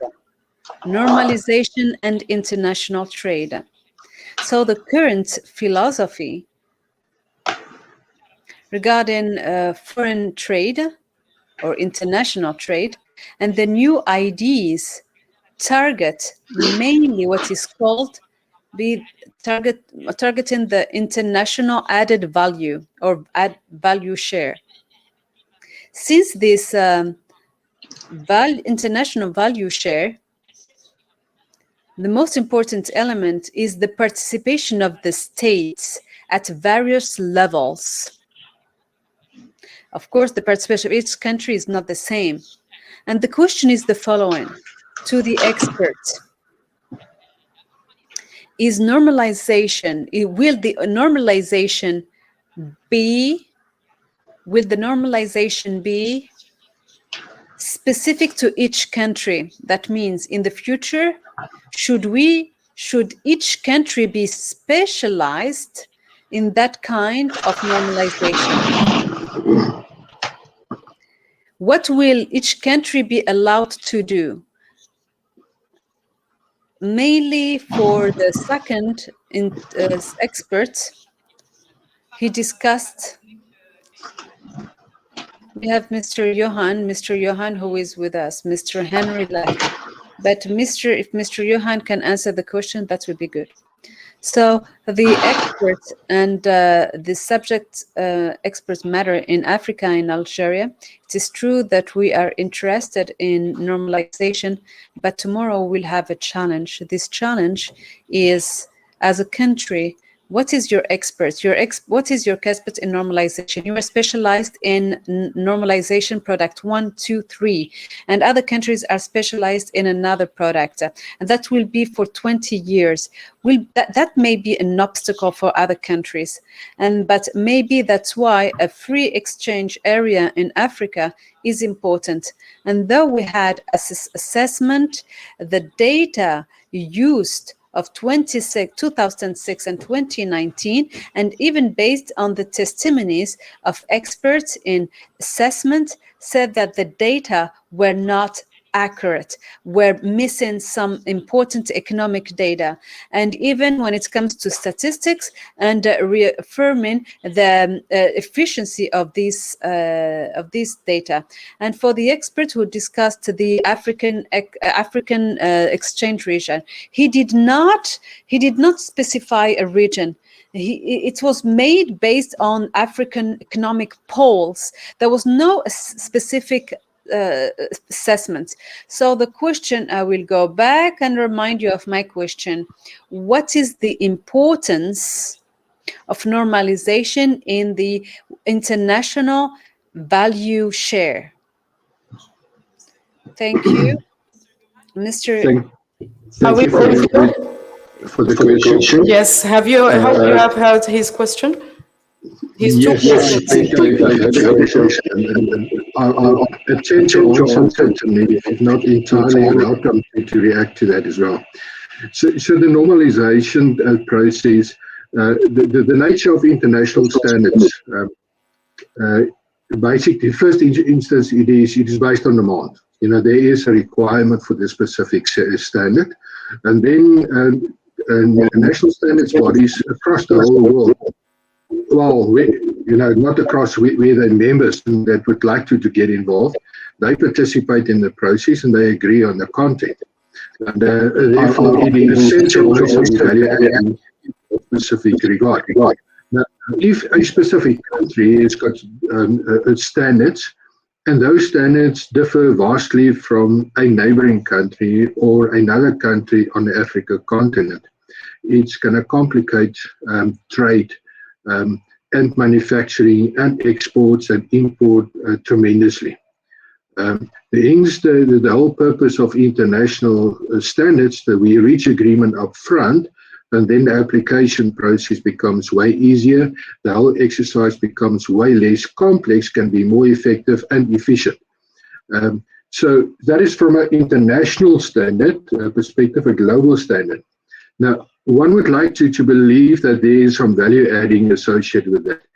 Coming back to the standards in Africa specifically, there might be that there are standards that is not necessarily seen as either value adding, or there is a demand for that from a global perspective, but that is important from a Africa continent perspective.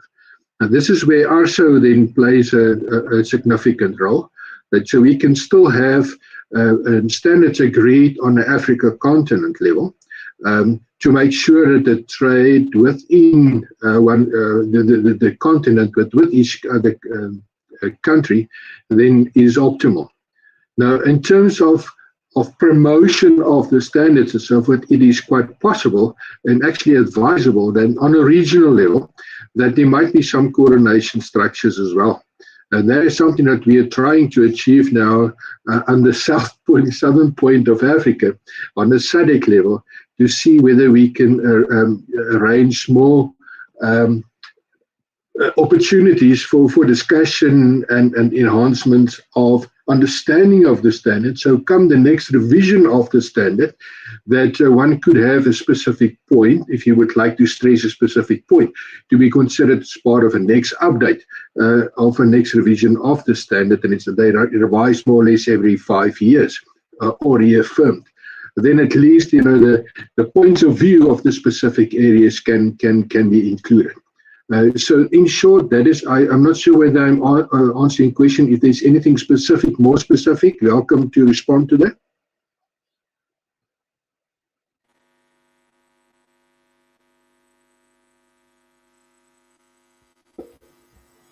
Donc, j'espère que Monsieur. I hope that Mr. Johan OPPERMAN has responded to your question, and you are happy with what you've heard. OPPERMAN for answering his question. And now yes, we have another question. Good morning. The question to Mr. Johan. As an expert in South Africa, you discussed a few minutes ago about the normalization policy throughout inter-African or Pan-African or committees, and that work is done trying to upgrade and to be in compliant with international standards. Don't you think that this work or this task will give an impulse, a certain upgrade within the African countries where complying to those standards is important? Another question, we talk about matchmaking with various international organizations, and you mentioned the integration to the international value chains.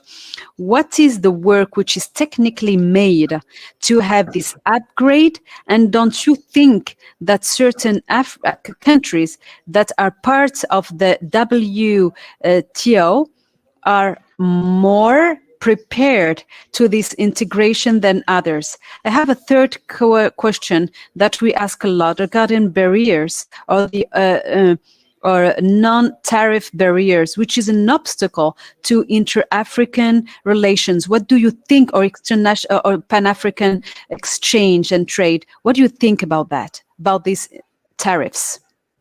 Thank you.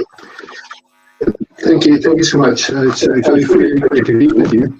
I think this is a really clear case to be made that if international standards are followed, argument's sake, if you would like to import food or a product or whatever the situation, is that product will meet the minimum requirements, why you would like to need it, and for what you would like to use it, that it will arrive on time and it will be of effective quality.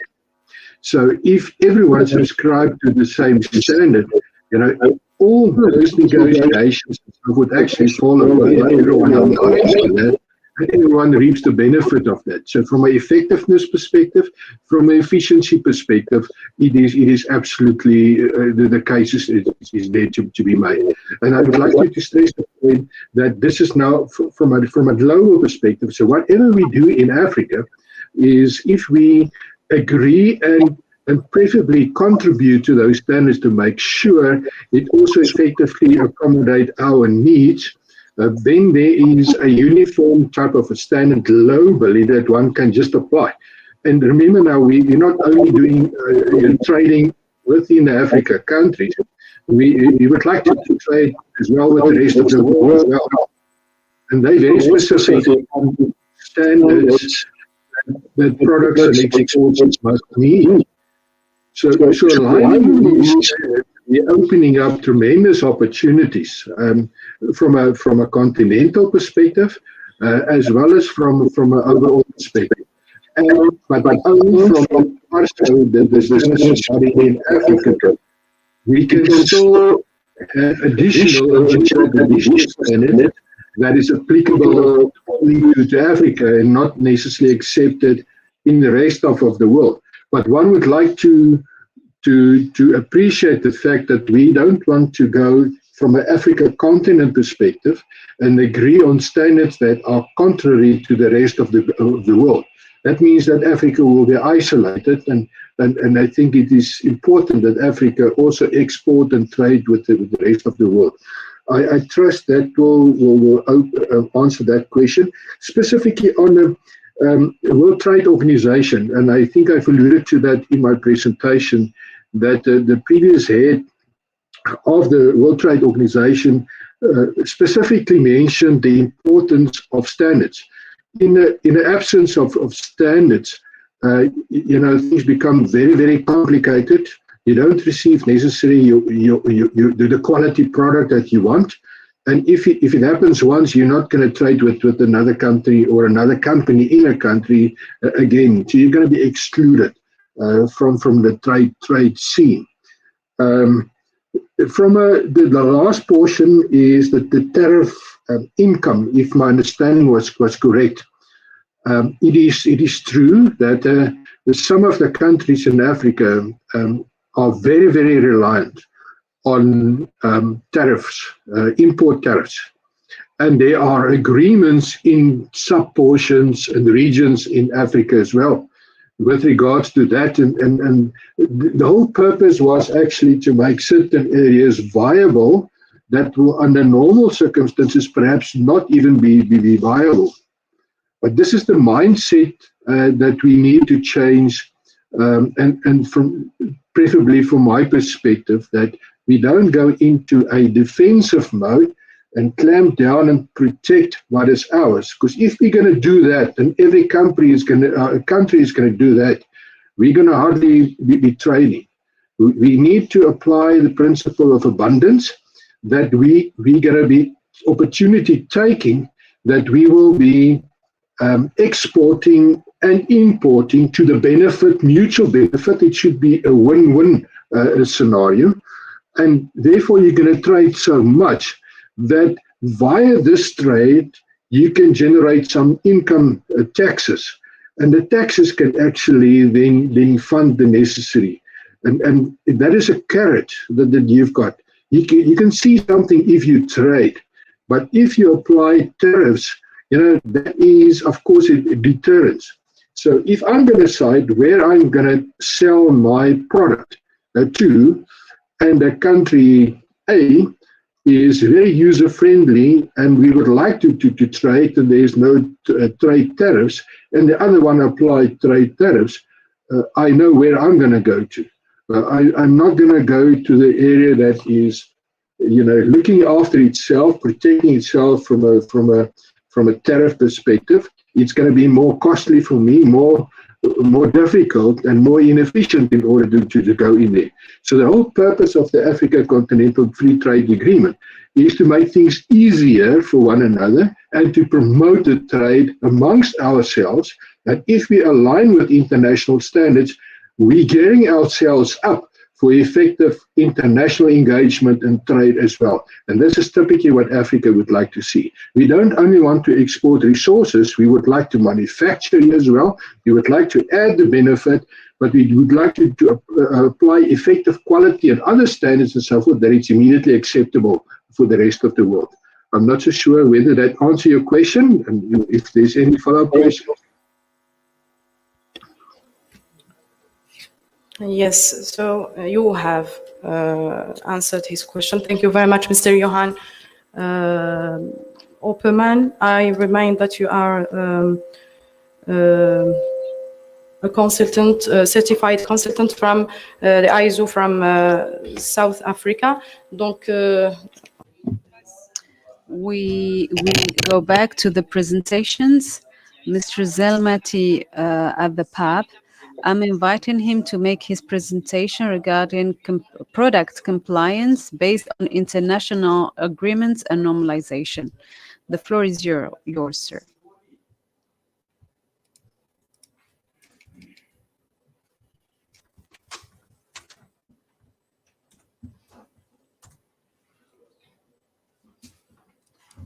I would like to need technical assistance to display my presentation. First of all, good morning. I would like to thank the CNESE for inviting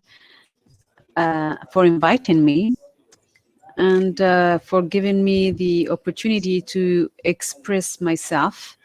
I am intervening as a consultant of the Algerian producers of drinks. I would like to thank you. First of all, I would like to tell you that our organization is sponsoring this symposium, just in case people are asking themselves questions. I'm conveying the thanks of our president, Mr. Hamani, who is apologizing for not being with you. He has some health issues. I would like to convey within the audience some members of the PAB who are drinks producers, and they are present here. Maybe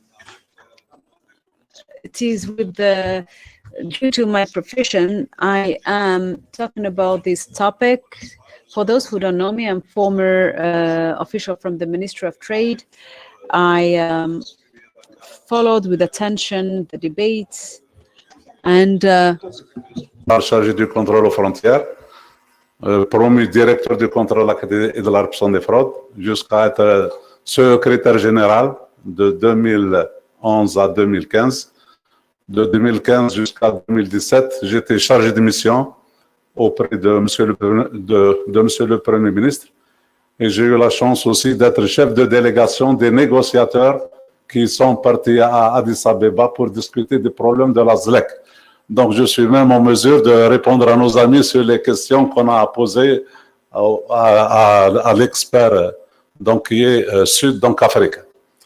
Ceci dit, je veux d'abord vous dire que ma présente communication s'inscrit donc dans le cadre des éléments introductifs que je vais vous présenter ci-dessus. D'abord, je ne sais pas si vous avez pris connaissance du programme du gouvernement, donc le dernier programme du gouvernement qui a été rendu public. Il y a dans son chapitre 2 sur la relance économique et le renouveau économique, il y a trois volets importants. Il y a une politique commerciale en faveur des exportations hors hydrocarbures, dans laquelle il y a la nécessité de valoriser la production nationale et la rationalisation des importations, le renforcement des capacités à l'export, la promotion des exportations et la facilitation de l'acte d'exporter, ainsi que l'actualisation et le développement des accords commerciaux de libre-échange. Donc, parmi ces accords de libre-échange, vous savez, je ne vous apprends rien, il y a l'OMC, il y a l'Union européenne, il y a l'AXAL, la grande zone arabe de libre-échange, il y a la ZLECAF. C'est un petit peu ces programmes, ces actions, donc elles méritent d'être expliquées par ma présente communication. Le fait de dire aussi le contrôle des produits dans les échanges commerciaux à travers la normalisation, donc les pouvoirs publics donc algériens ont pris des lois et des règlements pour le contrôle des échanges commerciaux. Nous avons aussi, qu'est-ce que j'allais dire,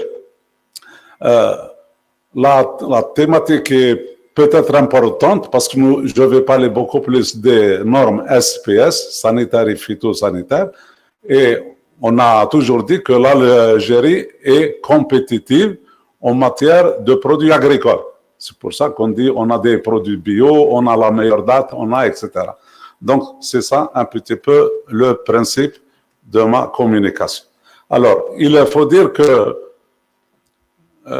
pour vous dire, j'ai un petit sentiment, le fait de dire quand on partait à Addis Abeba négocier avec nos amis africains, on se sent diminué. Je vais vous dire, vous allez voir avec les Sénégalais, le Bénin, nous on est à l'OMC. Malheureusement, l'Algérie, donc depuis 1986, à ce jour, on n'a pas encore adhéré à l'OMC. Et bon, je crois savoir qu'il y a encore un séminaire qui est prévu par le CNESE où on va parler de l'OMC. Je ne vais pas m'étaler donc dans ces contraintes. Mais ce que je peux vous dire, c'est que donc j'ai une mise à jour de ma communication en 2005. Pourquoi 2005? Parce qu'en 2005, l'Algérie a pris un dispositif sur le contrôle de conformité des produits importés. On a un décret que je vais vous citer tout à l'heure. Je vais vous donner les références. Donc, en 2005, déjà, l'OMC, il y a 149 membres. Le dernier pays à avoir donc adhéré, c'était l'Arabie Saoudite. Donc, les principes, donc, les grands principes fondamentaux de l'OMC, c'est la non-discrimination et la transparence. Alors, ces principes donc concernent les questions sanitaires et phytosanitaires.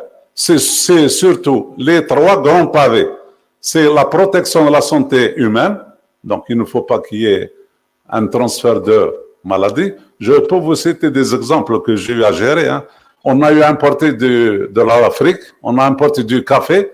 À un certain moment, nos amis des inspections frontières, parce qu'on a des inspections au niveau des ports, il y avait à l'époque la crise, la maladie Ebola. On avait bloqué le café pendant 3 mois.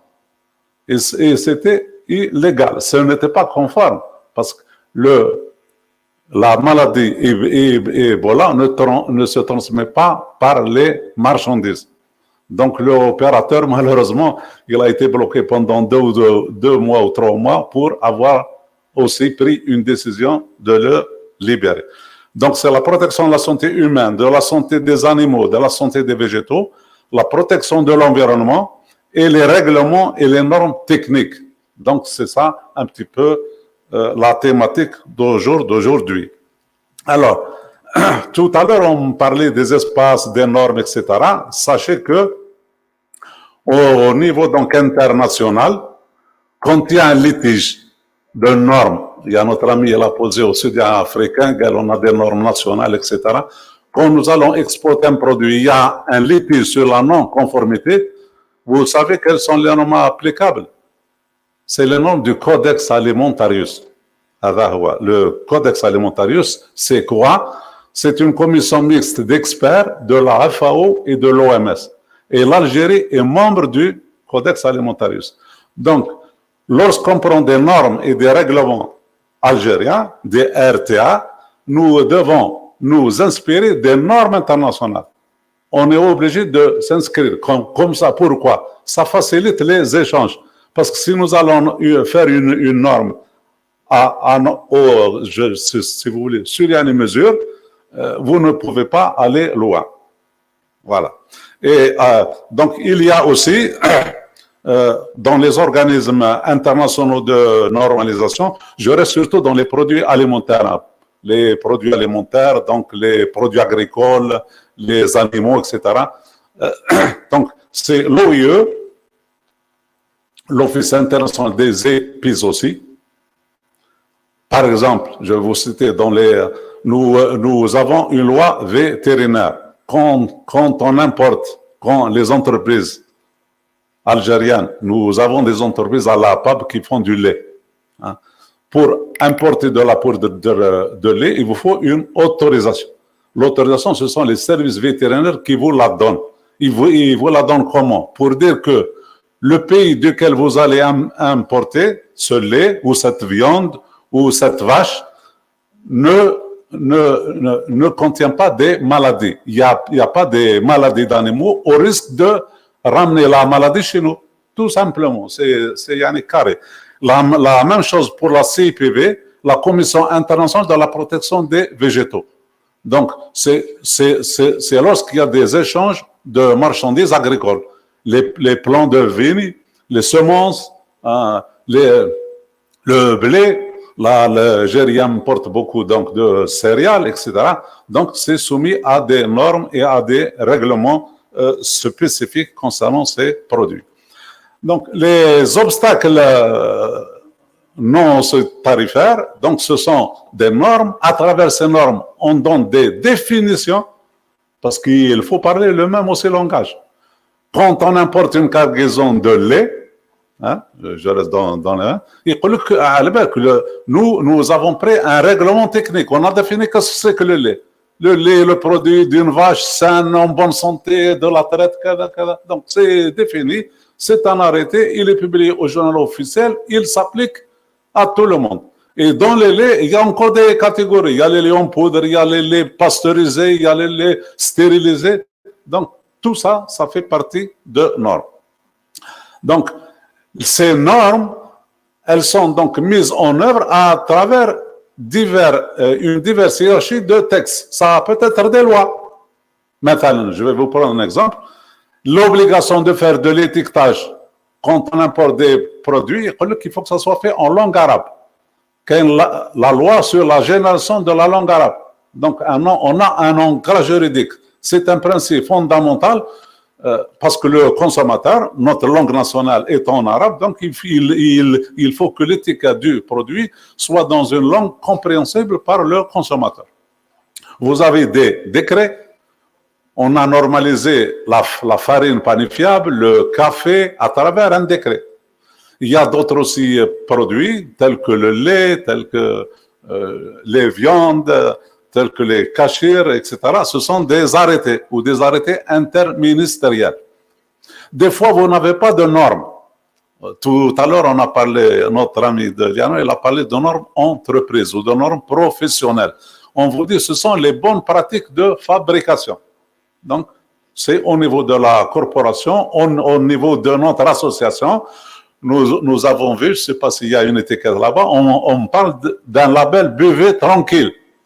C'est-à-dire que lorsque vous avez le logo buvez tranquille, quand vous prenez une boisson ou un jus qui vient d'un producteur qui est dans notre association, vous êtes tranquillisé au point de vue santé et au point de vue sécurité.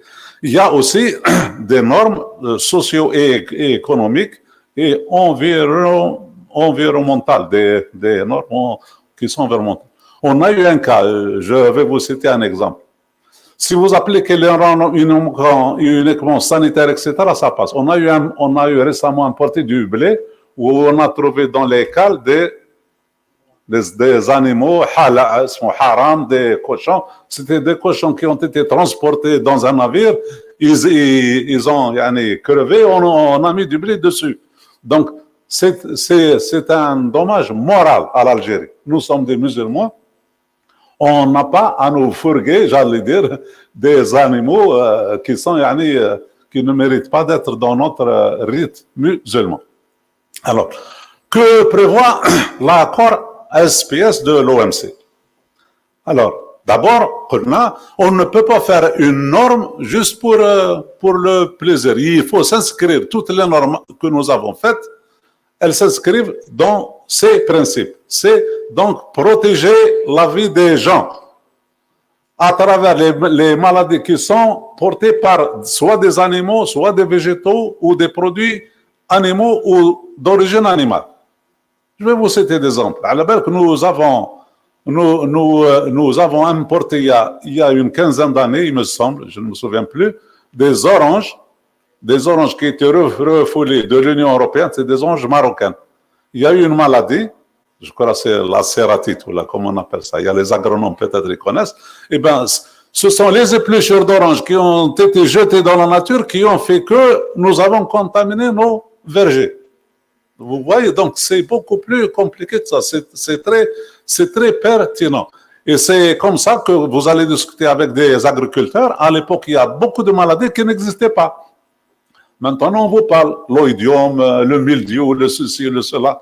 Les agriculteurs, ils vont y pour essayer de trouver des produits phytosanitaires pour traiter leurs champs. La même chose, on protège la vie des gens et ou des animaux à travers certains risques. Les risques, c'est quoi? Par exemple, les additifs alimentaires, les contaminants, les toxines, les organismes pathogènes. Donc, tout ça, par exemple, on a un décret. 5 minutes. Oh, je ne peux pas aller trop loin. Ça va, d'accord. Donc, je vais aller juste peut-être aux propositions.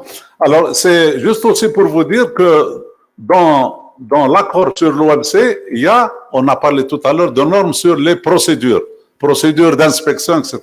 Procédures d'essai, d'inspection, de certification et d'homologation. Nous devons nous inscrire dans ces normes. Et quand on a pris notre dispositif de contrôle aux frontières, l'Algérie doit prendre en charge ces spécifications. Donc, attendez voir, je vais y aller juste à la fin pour vous faire 5 minutes. Je n'ai pas beaucoup de choses à dire. Alors, voilà. Alors, voilà, il y a peut-être une chose à vous faire, passer comme message. Il y a, j'allais dire, 5 départements ou 6 départements ministériels qui se chargent de contrôle des échanges commerciaux. Vous avez les services vétérinaires, on a dit tout à l'heure, tout ce qui est comme animaux et produits animaux. Donc, ils ont une loi spécifique avec un décret, comment on fait le contrôle, le dossier à l'import. Il y a les services phytosanitaires pour les produits végétaux. Il y a tous les services, tous les produits, qui soient alimentaires, industriels, cosmétiques, etc., qui sont faits par les services du ministère du Commerce. Il y a les services de la métrologie, tout ce qui est comme importation de balance, de matériel, de pesage et de mesurage. Vous avez le ministère de la Santé pour ce qui est des médicaments. Il y a un problème, je crois, de batterie.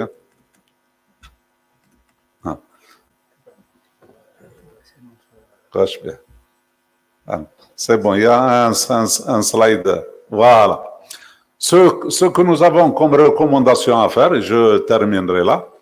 Donc, la nécessité de transposer les principes énoncés précédemment, donc de l'OMC, dans la réglementation algérienne. Et pour cela, il y a une nécessité de revoir les dispositions d'un décret, c'est le décret 05-467 du 6 décembre 2005 sur le contrôle, les modalités de contrôle aux frontières. Pourquoi? Il y a des opérateurs, ils peuvent vous dire, il y a beaucoup de bureaucratie. Quand un conteneur de matière première reste pendant 20 jours, 30 jours, et on fait un prélèvement, on va analyser au laboratoire ou ISO. Alors que dans les principes de l'OMC, c'est la rapidité. La rapidité, la transparence. Et quand on prend l'échantillon au laboratoire, on vous dit non, le laboratoire, on ne peut pas parce qu'on n'a pas comment on appelle ça? On n'a pas de réactif pour essayer de faire. Où est le problème de l'entreprise? Donc, ce sont des choses un petit peu à revoir pour la transparence, la rapidité, l'évaluation scientifique du risque. Quel est le risque que peut porter l'importation ou la consommation de ce produit sur le marché national? Deuxièmement, il y a un grand, comme il a dit notre ami Boudissa tout à l'heure, il y a beaucoup de tests qui n'ont pas été pris, beaucoup de tests qui n'ont pas été réglementés. Moi, je prends toujours dans des exemples des étudiants. des fois, on me dit, c'est surtout في رمضان. On dit le قلب اللوز, les pâtisseries. قلب اللوز, c'est du قلب سميد. Parce qu'il n'y a pas un règlement, il n'y a pas une norme qui dit qu'est-ce que c'est que le قلب اللوز. Ou là. Ou la الزلابية, ou là, etc. D'ailleurs, ça nous pose un problème pour les services de contrôle Bekri, c'est moi halawiyat. Alors, dans les halawiyat, vous avez eu les millefeuilles, les chaussons, les choses. Donc, on doit définir, on doit réglementer. Alors, il y a aussi un arrêté global, c'était en 1995, quand il y a eu l'ouverture du marché international. On importait beaucoup de produits. Le ketchup, la mayonnaise. On n'avait pas un texte. Quelle est la norme? Comment pouvoir contrôler ça? Donc, on avait pris du temps, c'était M. Aziza, qui était notre ministre du Commerce. On a pris un arrêté bateau. On a dit, en l'absence de normes et de textes algériens, pour le contrôle des produits importés, il est fait application des normes du codex alimentarius. Donc, c'est sur ça que nous nous basons. Au titre maintenant de la PAB, je fais le porte-parole de la PAB. Donc, nous souhaitons l'adoption et la publication dans les meilleurs délais de 3 règlements techniques qui sont en souffrance. Ça fait 3 ans. Ils ont été soumis à la PAB. Nous avons apporté des rajouts, etc. Malheureusement, ce sont un arrêté intermédiaire sur les jus de fruits, les jus de légumes, les nectars et les boissons aux fruits. Aujourd'hui, tout le monde confond. Même nos amis de la presse, même les associations de consommateurs, le jus, il est naturel, il n'y a pas de sucre ajouté. Alors, il y a des fois des dénonciations qui sont faites comme ça, sans y en avoir. Donc, on attend. Il faut le règlement pour pouvoir protéger les consommateurs et protéger les producteurs.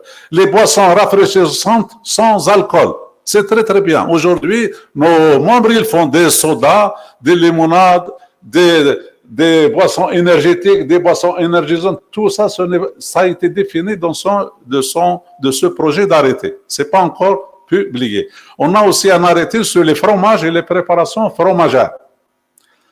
Alors, il faut aussi, du moment que nous voulons exporter les fruits et légumes, je vous informe qu'il y a un arrêté qui date de 1994.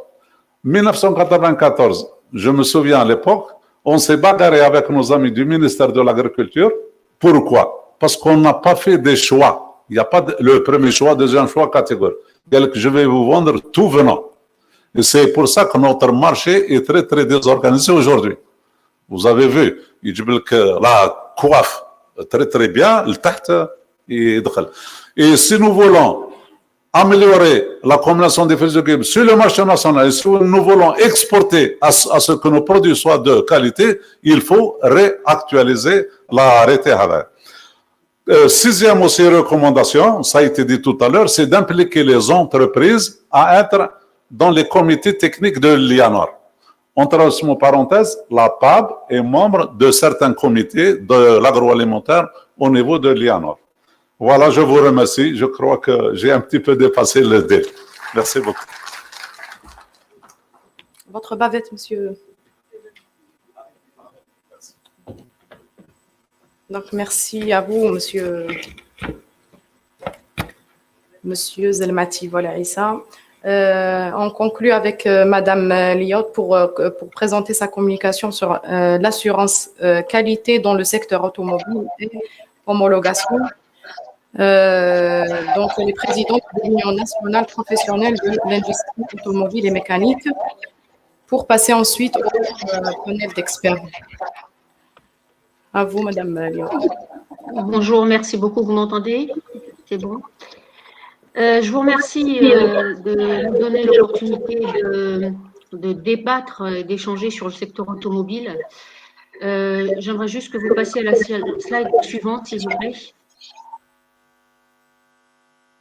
Alors, lorsqu'on parle du secteur automobile en Algérie, on dit énormément de choses. On parle de production locale, on parle de pièces de rechange, on parle d'homologation des sous-traitants, on parle d'export, de normalisation.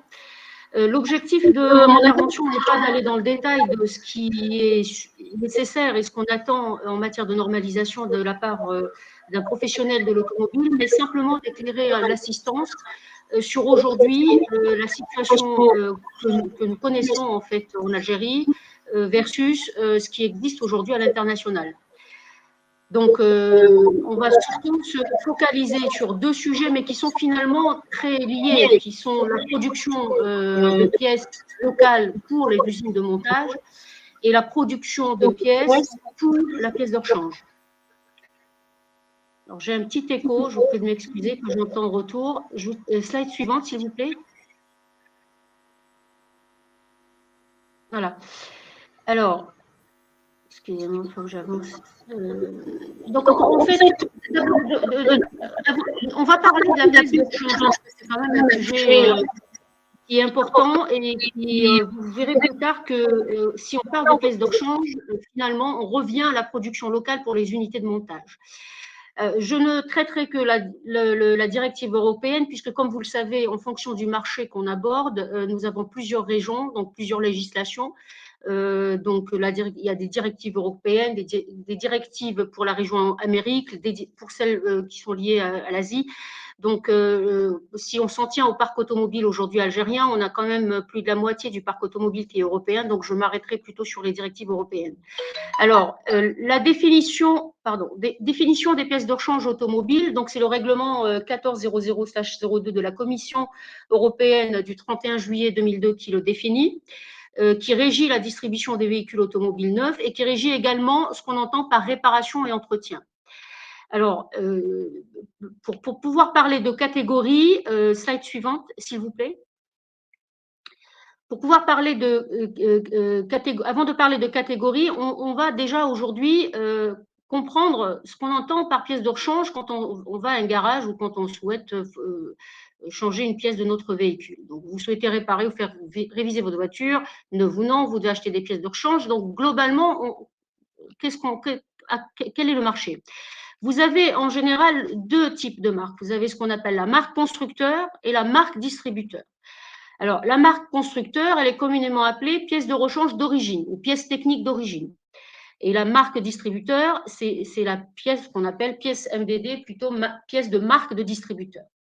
Alors, la marque distributeur, c'est en fait la marque de l'enseigne de distribution. Souvent, en France, pour ceux qui connaissent un petit peu ce marché, c'est par exemple Naruto, Feu Vert, etc. Donc, ils ont leur propre marque.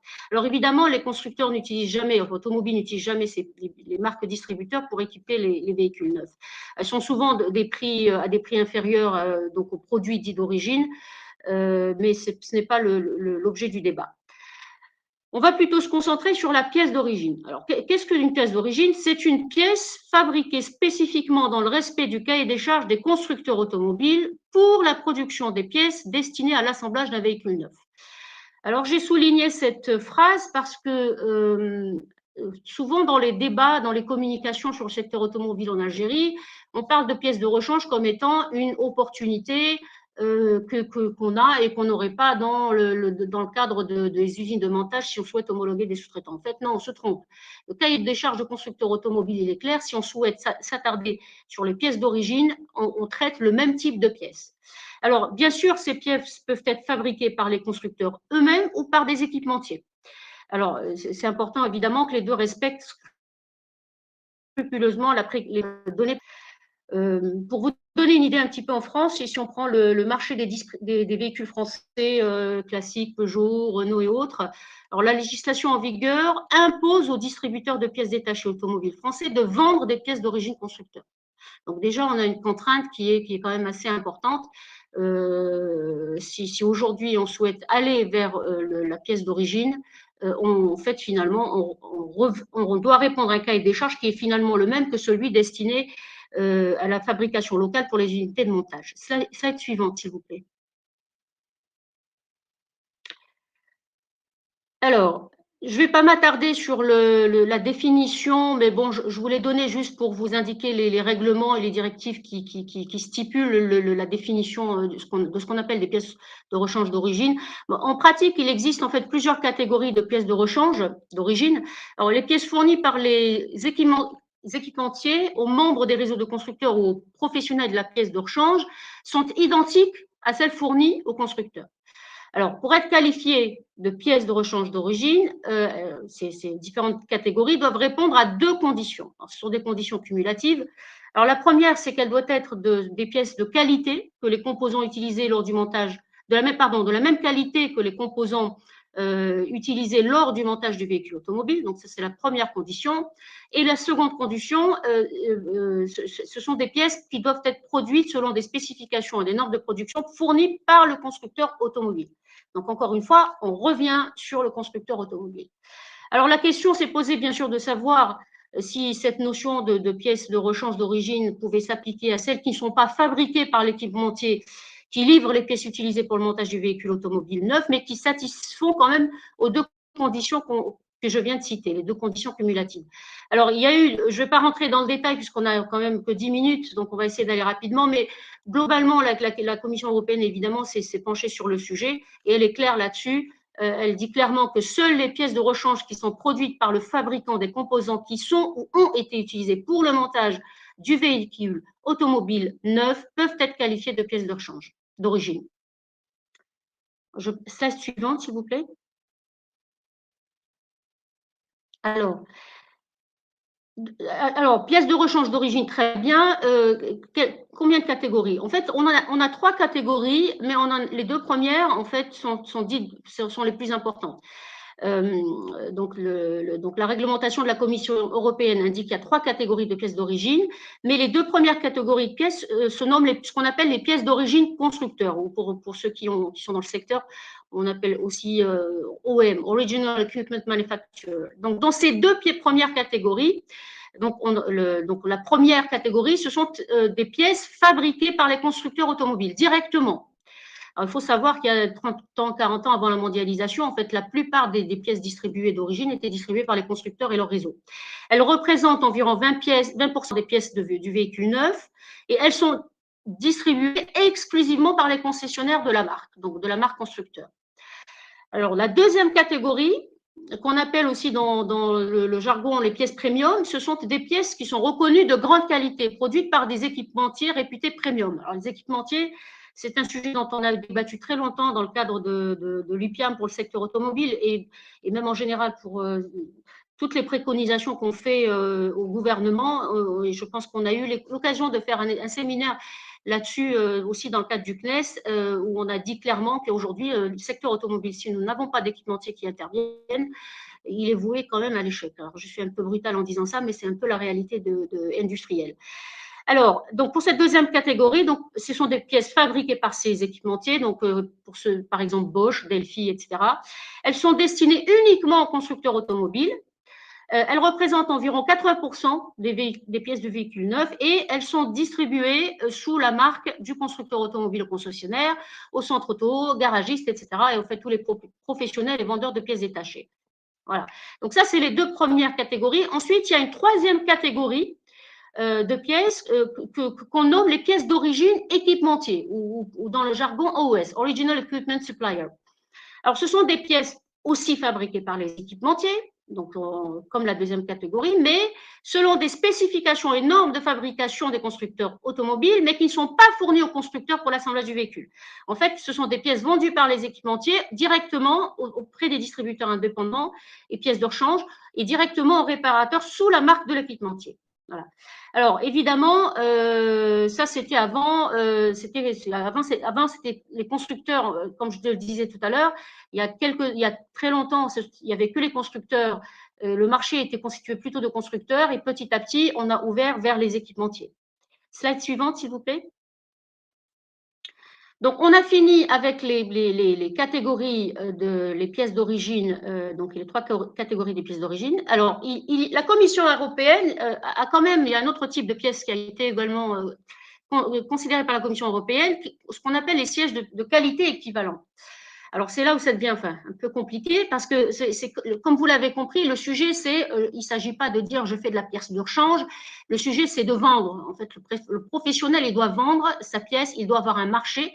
Et s'il la vend, on le dit depuis ce matin, donc ça doit répondre à des standards, et en particulier s'il l'exporte. Donc aujourd'hui, en fait, ce que j'essaie de vous expliquer, c'est que même quand on prend le réseau de distribution tel qu'il existe aujourd'hui en Europe, mais c'est le même principe un peu partout dans le monde, c'est que ça reste, c'est très contraignant et c'est très fermé, c'est un circuit très fermé. Alors, les pièces de qualité équivalentes, donc ce sont des pièces fabriquées aussi par des équipementiers. Elles ne respectent pas forcément les spécifications et normes de fabrication du constructeur automobile. Par contre, elles sont reconnues de qualité suffisamment élevée pour permettre de conserver la garantie constructeur lors des réparations. Alors ce sont donc des pièces qui peuvent être utilisées par votre réparateur agréé sur votre voiture neuve. Donc, votre garantie, concrètement, votre garantie constructeur, elle est préservée. Alors, en fait, cette définition est un peu, c'est une définition sans lettres en réalité, parce que la Commission, elle précise dans le règlement qu'il s'agit de pièces, entre guillemets, de qualité premièrement ou supérieure, mais non fabriquées selon les normes et spécifications du constructeur. C'est déjà un peu plus compliqué. En fait, le fabricant qui met sur le marché une pièce de rechange qu'il qualifie, lui, de qualité équivalente, doit pouvoir, lui, certifier à tout moment que c'est bien le cas, que c'est bien donc qu'elle répond à ces spécifications, que c'est bien le cas par rapport à la pièce qui est utilisée lors de la fabrication du véhicule. Donc, ça, évidemment, se pose la question de la qualité de l'équivalence, puisque c'est lui qui le définit. Alors, je vais passer outre ce qu'on entend par une qualité, quel est ce qu'on entend par la qualité d'une pièce et comment on la définit, parce qu'il y a encore des normes spécifiques à celle-là. Mais ce que je veux dire en pratique, avant de certifier une pièce de qualité équivalente, le fabricant doit passer en revue ses process et ses standards de qualité. Il doit se soucier de tous les critères liés relatifs à la qualité, à l'éventuelle homologation de la pièce. Il doit aussi élaborer un cahier des charges pour déterminer l'équivalence à l'origine sur la base de plusieurs critères, donc l'interchangeabilité, la durabilité, la fonctionnalité, etc.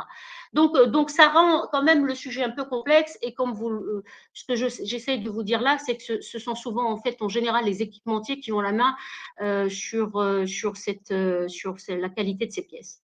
Alors, vous pouvez avancer s'il vous plaît?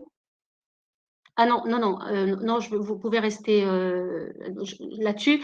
Alors, il y a une slide qui manque, mais je ne l'ai pas mise parce qu'en fait, je pense que notre objectif, c'est quand on parle de normalisation, on parle de pièces de rechange neuves. Donc là, je vous ai un petit peu brossé le schéma pour ce qui concerne le secteur automobile, mais il existe des pièces qu'on appelle les pièces de rechange adaptables. Donc, elles sont définies par aussi un règlement de la Commission européenne. Elles peuvent être définies comme des pièces substituables aux pièces utilisées lors du montage véhicule automobile, mais qui ne sont ni d'origine, ni de qualité équivalente. Alors, trop souvent, elles sont à tort confondues avec les pièces de contrefaçon, mais ce sont des pièces qui sont en fait particulières. C'est par exemple le cas en France, ce qu'on appelle les pièces détachées visibles, comme les éléments de carrosserie qui sont protégés, ou les dessins ou les modèles. Alors, vous n'avez pas de slide là-dessus, mais ce que je vous parle de ces pièces-là juste pour vous indiquer un point important. C'est que si vous allez sur le site de la FIEV, qui est la Fédération des industries équipements véhicules en France, qui regroupe tous les équipementiers sous-traitants automobiles, et il y a en fait un article de loi. En fait, les équipementiers là-bas se battent depuis très longtemps pour avoir la main sur la distribution de la pièce. On parlait de pièces d'origine, d'adaptables, etc.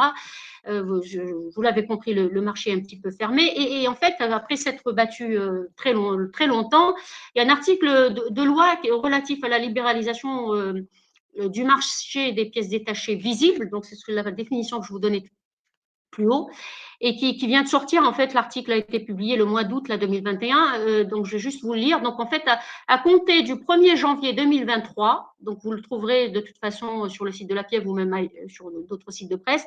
Donc l'article de loi, il dit quoi? Qu'à compter du 1er janvier 2023, il y aura une libéralisation totale pour les pièces relatives au vitrage, libéralisation pour les équipementiers ayant fabriqué la pièce d'origine, donc la pièce d'origine pour les optiques, pour les pièces d'optique, lanternerie, rétroviseur et autres pièces visibles. Et enfin, libéralisation au bout de 10 ans, d'accord, pour les autres équipementiers que ceux ayant fabriqué la pièce d'origine. Donc, avant, c'était 25 ans et maintenant, c'est 10 ans. Donc, pourquoi je cite ce point? Parce que, et là, on peut aller à la… Est-ce que vous m'entendez, Madame Lyotte? Oui, je vous entends. Oui, s'il vous plaît. Il vous reste 1 minute pour conclure, s'il vous plaît. Oui, justement, j'allais conclure à l'instant. Si vous pouvez se placer à la slide suivante, s'il vous plaît. Voilà. Donc, en fait, la conclusion, c'est que ce qu'il faut retenir finalement dans tout ce qui vient d'être dit, on parle de normalisation. Ce qui est important, c'est que les composants utilisés aussi dans la pièce de rechange répondent aussi à des spécifications et un cahier des charges utilisé lors du montage d'un véhicule automobile. Donc ça, c'est vraiment le point le plus important que j'aimerais que les autorités aujourd'hui présentes retiennent. Conformément aux spécifications aux normes de production prévues par le constructeur du véhicule pour la production des pièces ou des équipementiers en vue de l'assemblage du véhicule en question. Ça, c'est la définition exacte. Et le deuxième point qu'il faut retenir, c'est que ces pièces, aujourd'hui, le réseau de distribution, si on veut faire de l'export, le réseau de distribution est toujours fermé. Alors, il répond à des normes très fortes, donc il est fermé. Et l'exemple que je donnais à l'instant sur l'article de loi qui vient de sortir en France, c'est juste pour dire que des années durant, les équipementiers se sont battus pour obtenir un minimum de libéralisation de cette notion de pièces d'origine. Donc aujourd'hui, ce sont les équipementiers qui ont la main là-dessus et bien évidemment, on revient sur le deuxième maillon fort après le constructeur, les équipementiers, et j'espère que ce sera le mot de la fin. Que ce soit de la pièce de rechange ou les unités de montage, il est important aujourd'hui qu'on prenne des décisions courageuses, qu'on sache aujourd'hui quels sont les constructeurs qui vont être implantés en Algérie de façon définitive, et bien évidemment quels sont les équipementiers qui les accompagnent, parce que dans la pièce de rechange ou dans la production locale, on a exactement les mêmes contraintes et ce sont les mêmes sujets qui sont traités. J'ai fini mon intervention, madame. Je rappelle que Mme Liot est présidente de l'Union nationale professionnelle de l'industrie automobile et mécanique. Je tiens également à remercier tous les intervenants qui ont participé avec nous pendant cette matinée de ce séminaire, ainsi que les observateurs présents avec nous de la Tunisie et du Congo. On passe maintenant au panel d'experts avec la modération de M. Chami Mohamed et les directeurs généraux de l'IANOR, Algérac et de l'ONML, M. Hales Boudissa Msili, ainsi que M. Zelmati Aïssa, expert de l'APAB, et M. Abdelli Salim, représentant de l'ISGP. Donc, veuillez prendre la parole et bon courage.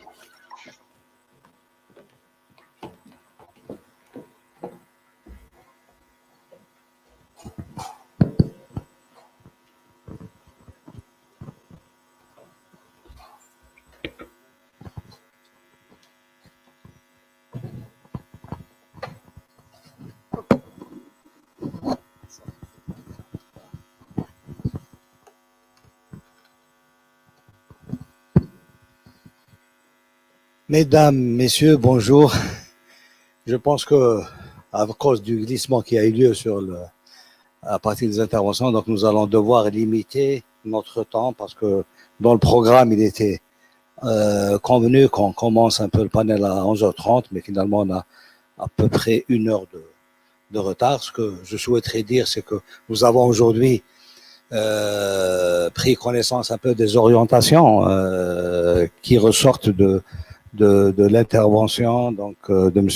Jaafri, secrétaire général, qui a eu quand même à nous présenter les grandes orientations de M. le Président du CNESE. Je pense aussi que Mme MADDI nous a planté un peu le décor. On sait un peu quelle est la problématique qu'on doit aujourd'hui examiner ensemble. Bon, il se trouve que la majeure partie des membres du panel ont déjà intervenu, donc ils sont rentrés un peu dans le détail de certaines considérations liées à la thématique. Moi, ce que je souhaiterais dire, c'est que s'il y a des questions qui portent sur encore le débat général, elles sont les bienvenues. Et pour rentrer peut-être dans le détail, il faut consacrer le reste donc aux ateliers. Je pense que dans les ateliers, on disposera de beaucoup plus de temps. On peut aller un peu plus dans le détail donc des interventions. Donc s'il y a aujourd'hui, maintenant, s'il y a des questions à poser. Les membres du panel sont là, ils peuvent répondre. Mais pour les questions de détail, je pense qu'on les abordera tout à l'heure. Voilà.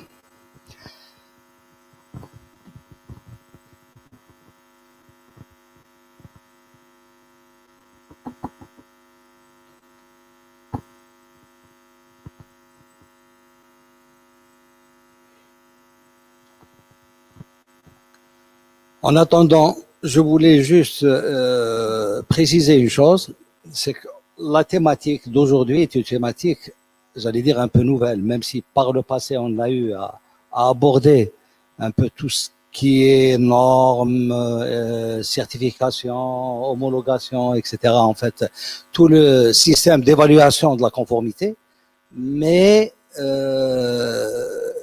il faut lier cette thématique aujourd'hui au commerce international. C'est-à-dire les normes, il ne faut pas, je pense au niveau des ateliers, pour pouvoir sortir avec des recommandations qui soient pertinentes, il serait recommandable d'aller vers cette thématique-là liée un peu au commerce extérieur, enfin au commerce international. Les normes étant un moyen de protection de l'économie, donc c'est un peu comment rationaliser à travers les normes nos importations, et un élément également de pénétration de marché extérieur en nous adaptant aux normes donc des pays ou des régions ciblées en matière d'exportation.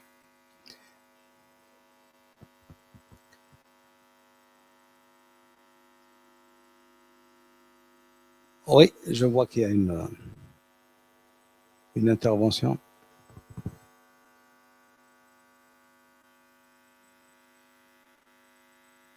Il y a quelqu'un qui intervient avant vous, après on vous donne la parole. Oui, allez-y. Présentez-vous, s'il vous plaît. Bonjour, je me présente, Rédha du CITIM, groupe JICA. Ma question s'adresse à Algérac et à Léanor. Nous sommes sur un projet de marquage CE de nos types de ciment. Est-ce que Algérac et Léanor sont en mesure de nous accompagner dans ce projet-là?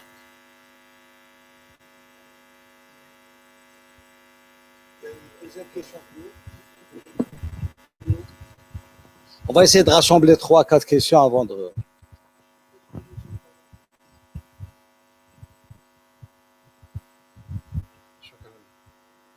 Salam alaikum. صار المزور électronique, Youssef Adlan Abou Daoud. Donc, pour que la norme soit généralement appliquée, il me semble qu'on devrait d'abord s'attabler sur la norme éducative. Donc, dans l'éducation, c'est-à-dire pour éliminer complètement l'illettrisme. Donc, on part du zéro pour aller au maximum dans le développement de la suite de la norme. Voilà, en quelque sorte, un croquis de ce que je veux, ce que je pense sur la norme, si elle doit être bien appliquée dans tout le monde. Ça dépend de tout le monde. Voilà.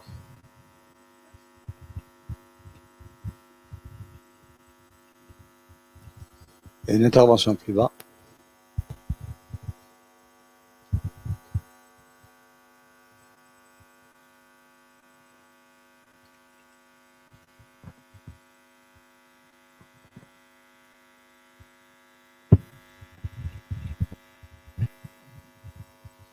Bonjour tout le monde. C'est M. Ben Yazid, directeur général du laboratoire national d'ici. On parle des accords avec l'OMC, avec les exigences par rapport aux normes, mais on a généralisé quelque chose qui est exigé pour éviter des obstacles techniques au commerce, relatifs aux normes qui ne doivent pas obligatoires. Ça, normalement, ça ne doit pas être généralisé, la première des choses. Tout à l'heure, M. Boudissa, dans sa présentation, il a parlé 2 fois du manque de publication de règlements techniques. Quelles en sont les causes? Et merci.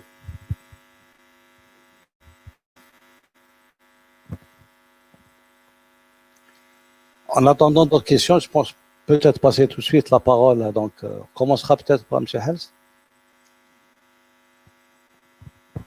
شكرا.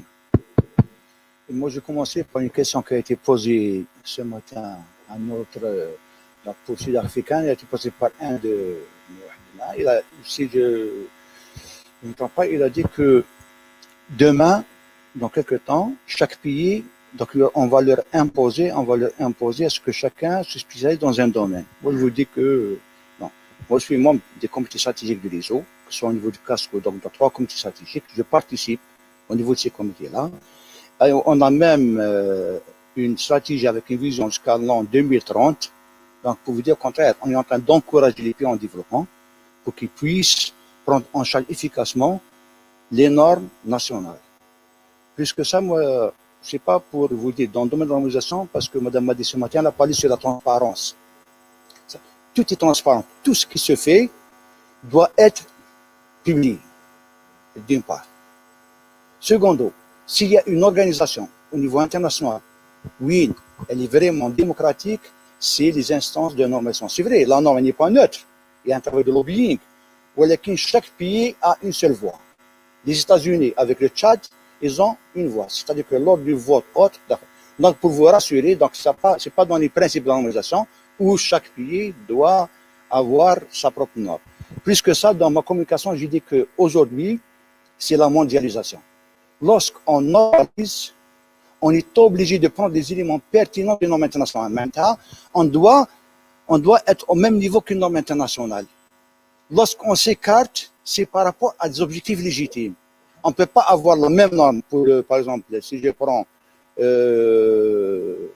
la brique, on ne peut pas, puisque nos amis du CITIM sont là, donc ils peuvent, donc si je me trompe, me corrige, on ne peut pas avoir la même norme qui est applicable en Norvège avec la brique qui va être appliquée au Niger, parce qu'il y a l'aspect environnemental et autres. Mais sur ça, non, il n'y a aucun problème. Pour la deuxième question, nos amis du CITIM, donc ils ont posé une question, ça c'est une assistance.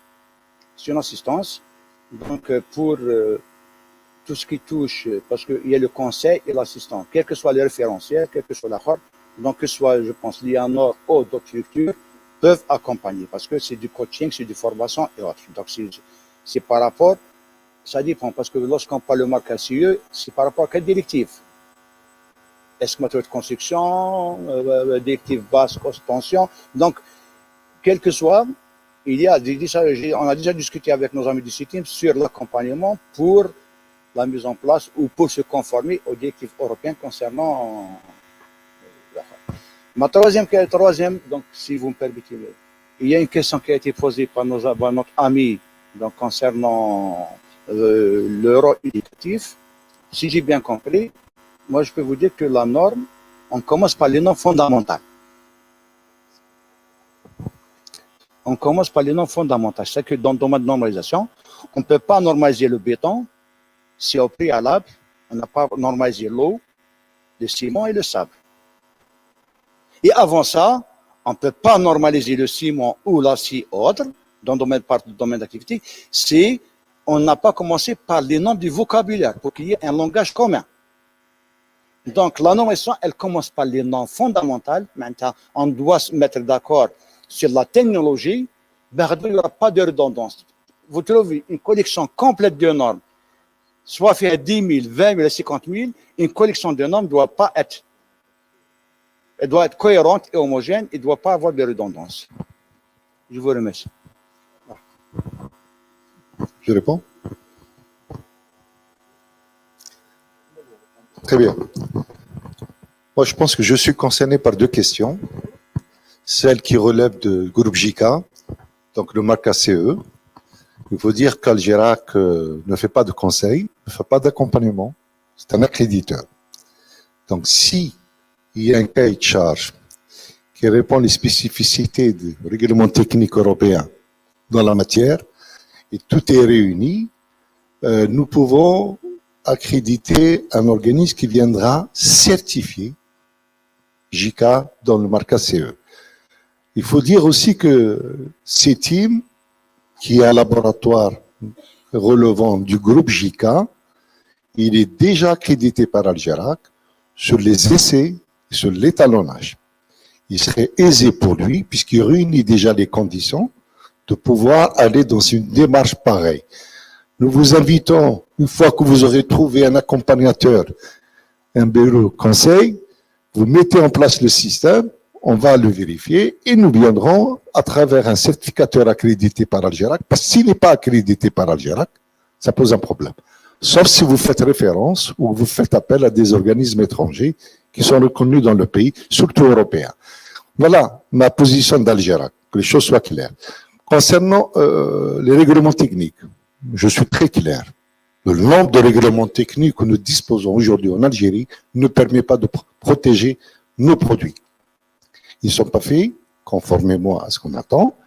Il y a un travail énorme à faire. Je pense qu'on aurait dû laisser cette tâche de coordonner, de focaliser et d'évaluer à l'IANOR le travail de la rédaction et de validation des règlements techniques en collaboration avec les ministères techniques. Or, ce n'est plus le cas aujourd'hui. On demande uniquement au ministère technique de faire le travail et de revenir. Là, je crois qu'on est passé à côté par rapport aux objectifs qu'on s'est fixés. Voilà ma position. M. Zermatek, c'est tout. Je vous donnerai la parole tout à l'heure. Merci. C'est peut-être un rajout à nos amis de GK. Il faut savoir que les pouvoirs publics ont réglementé le ciment. D'ailleurs, pour votre information, c'est à la suite du tremblement de terre de Bomerdas, si mes souvenirs sont bons. Les gens avaient donc critiqué qu'il y avait un problème de ciment, de dosage, etc. Alors, il y a un arrêté sur les conditions de production et de mise à la consommation des ciments. Il y a un arrêté sur le rang à béton. Donc, ça a été, comme également, je passe tout à l'heure, on a parlé de l'automobile, il y a un arrêté sur les pneumatiques. Il ne faut pas dire que c'est la foire, on peut recevoir tout. Hein. Les pouvoirs publics ont pris un certain nombre. Je ne sais pas, je peux vous citer, il y a une centaine de règlements, d'arrêtés ou de décrets qui ont normalisé, précisé les spécifications techniques, donc qui nous permettent de verrouiller un peu les choses et pour assurer la sécurité de l'usager, la sécurité du consommateur. Voilà, ça. Merci, Aïssa. M. Bouatou, vous voulez prendre la parole? Donc, il avait...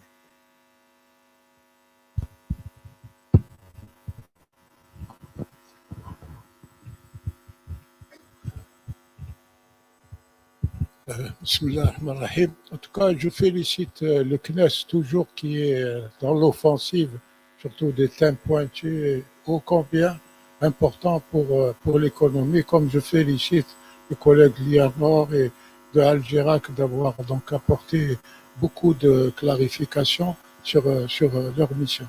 Enfin, moi je me rappelle à l'époque dans l'industrie, je parle de l'époque, c'est pas par nostalgie, effectivement il y avait des comités techniques par filière et si je me rappelle bien, vous avez tout à l'heure cité, il y a 11 000 normes nationales. À l'époque, enfin à l'époque, maintenant aussi, ça doit être peut-être actualisé. Je pense que le dynamisme économique de chaque pays, son émergence, en matière d'innovation, c'est sa capacité de produire des normes nationales. Et des normes nationales qui sont adaptées ou qui sont en conformité avec les normes internationales. L'équivalence aux normes internationales.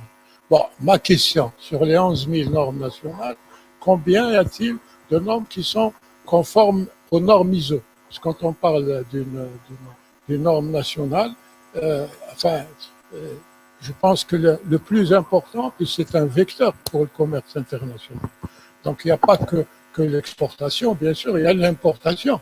Quand on voit le champ, tout ce qui est importé actuellement dans notre pays, vous savez, les normes, moi je me rappelle que, par exemple, quand on allait faire des salons aux États-Unis, la Food and Drugs, vous savez, elle vous impose. Chaque pays, bien sûr, a sa politique. Il y a en matière de normalisation.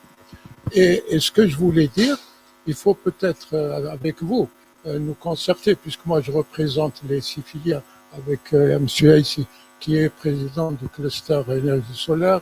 On a créé il faut organiser les filières économiques. Un cluster, c'est peut-être pas la panacée, mais c'est des groupements qui permettent d'interconnecter l'écosystème. Tout à l'heure, je ferai une recommandation pour les ateliers.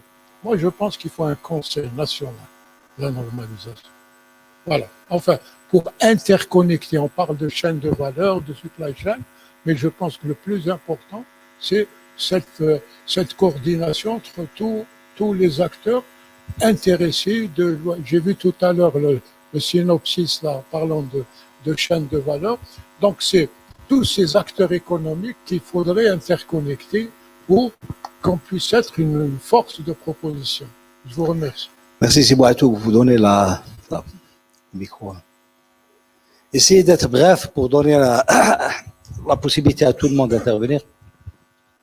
Bonjour à tous, c'est M. Hussein Jaridi de NCR Wiba, Jeruima en fait comme connu. Tout d'abord, je tiens à remercier l'équipe de CNESE de nous donner l'occasion de débattre à propos de cette thématique de normalisation. En fait, ma première question, c'est par rapport à tout ce qui est labellisation.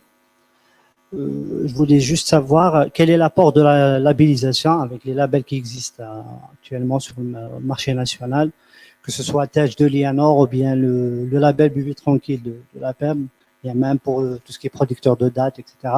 Quel est l'apport en fait de la labellisation des produits sur le marché international? Ça, c'est ma première question.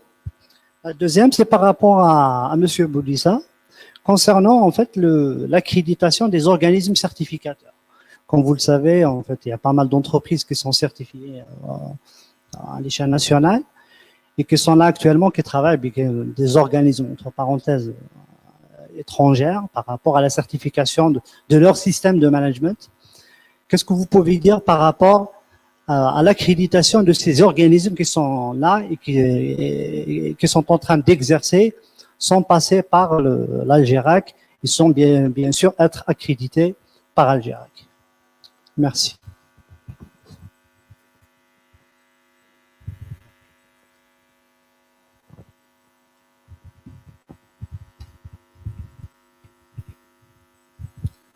Salam alaikum.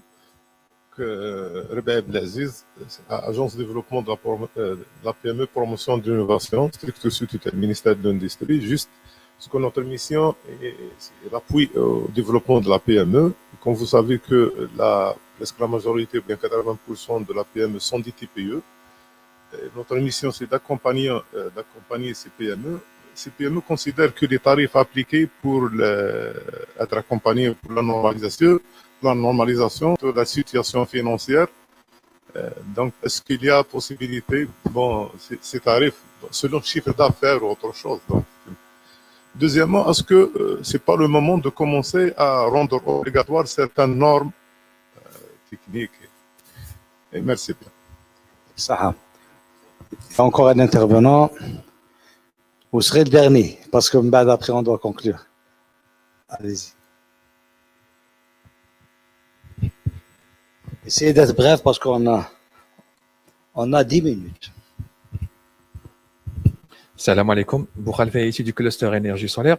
Une question à Siboudissa pour les règlements techniques. Comme vous le savez, il y a bien un règlement technique qui concerne le panneau solaire photovoltaïque qui date depuis 2008, qui est obsolète aujourd'hui.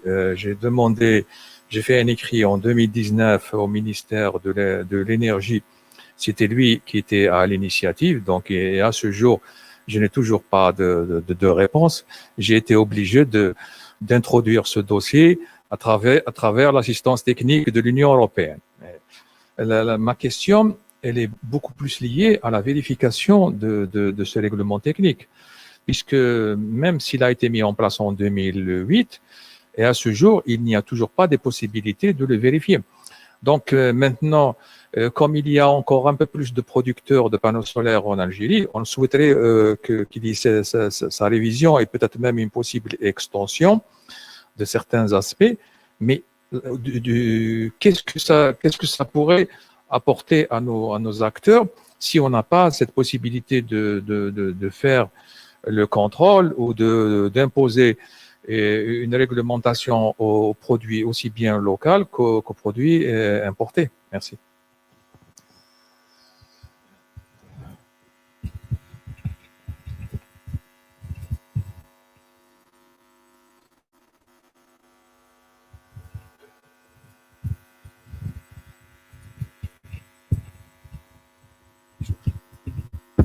Merci.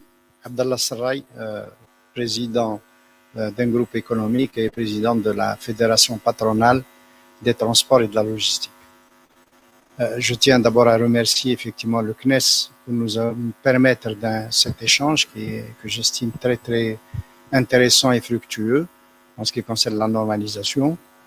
Ma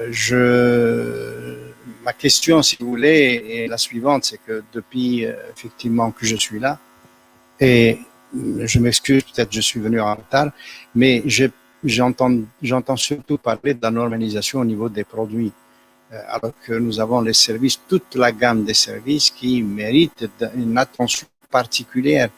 Nous savons tous que l'ensemble des services dans le monde sont normalisés maintenant, le transport, la logistique, tout ce qui les prestations bancaires, assurances, etc., tout ça est normalisé. Donc, il va falloir quand même s'occuper de ça. Par ailleurs, je tiens à saluer quand même le travail qui est fait par Algerac, qui est extrêmement important aujourd'hui. Et même, je me permettrai une observation. Aujourd'hui, nous savons qu'Algerac est sous tutelle du ministère de l'Industrie. J'estime que Algerac devrait prendre une autre dimension au niveau du secteur économique algérien et peut-être être rattaché à une autre instance beaucoup plus, j'allais dire, transverse qu'un ministère quel qu'il soit. Et je vous remercie. Merci, c'est Abdallah. Donc, le dernier intervenant, M. Nasri, je le vois en haut. Salam alaikum. Là, deux mots. Un, donc, Nasri, Association nationale des exportateurs algériens. Je rappelle, Bark, que la stratégie nationale des exportations a travaillé avec tous les acteurs qui sont ici sur la qualité, et notamment les normes. Donc, je pense que s'il y a des conclusions ou des résolutions qu'on tient compte de ce travail qui a été fait par tout le monde et pendant de nombreuses sessions et des sessions très chaudes. Donc, on ne jette pas ce qui a été fait, pensé, réfléchi et consigné. Deuxième intervention, c'est concernant un point important donc des exportateurs, c'est celui des ARM, des accords de reconnaissance mutuelle. On a beau mettre halal, vous mettez ce que vous voulez, s'il n'y a pas une reconnaissance mutuelle, ça sert absolument à rien. Nous avons des comités mixtes, nous nous réunissons avec d'autres pays et nous avons l'avantage donc d'avoir Algerac qui a une autorité, une reconnaissance surtout internationale et c'est très facile parce que c'est elle qui accrédite les laboratoires en Algérie. Il y a des laboratoires d'État et on ne comprend pas que ces laboratoires qui sont d'un niveau assez conséquent, qui soient pas reconnus, qu'on ne mette pas en place, alors que les ARM sont consignés dans les ACP, c'est-à-dire dans les accords commerciaux. Ils sont consignés, je prendrai celui par exemple futur de l'ASLECAF. Les ARM sont consignés. Et tant qu'on ne met pas en place une reconnaissance mutuelle, ça veut dire quoi? Ça veut dire que c'est une garantie du passage libre des produits algériens qui ont été faits par des laboratoires reconnus mutuellement. C'est tout. Merci. Donc, je donne la parole donc, à Mme MADDI avant de donner la parole au panel. Hein. Mme MADDI.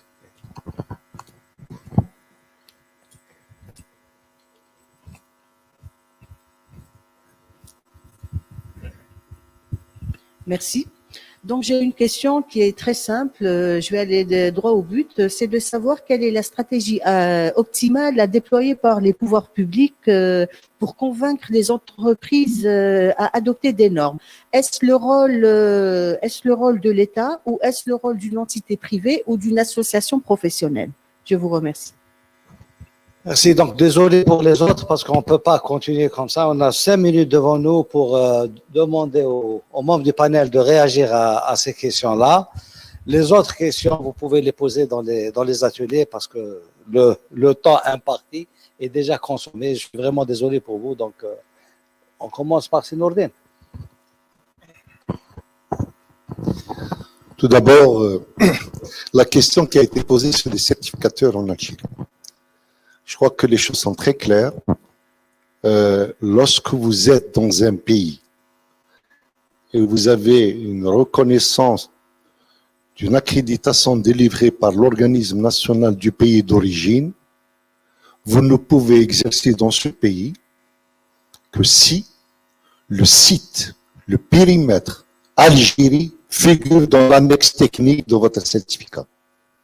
Si je fais le parallèle, je peux vous dire que la majorité de ceux qui exercent aujourd'hui en Algérie, qui sont de droit algérien, bien entendu, mais qui ont une reconnaissance de COFRAC, de AGS et tout ça, dans le domaine de la certification système. Attention, système, parce que le reste, c'est pas possible. Ben, croyez-moi qu'on est en train de faire un travail avec nous, le ministère du Commerce, pour assainir le marché. On ne peut plus laisser ces gens-là exercer en Algérie tant que le périmètre Algérie est ignoré.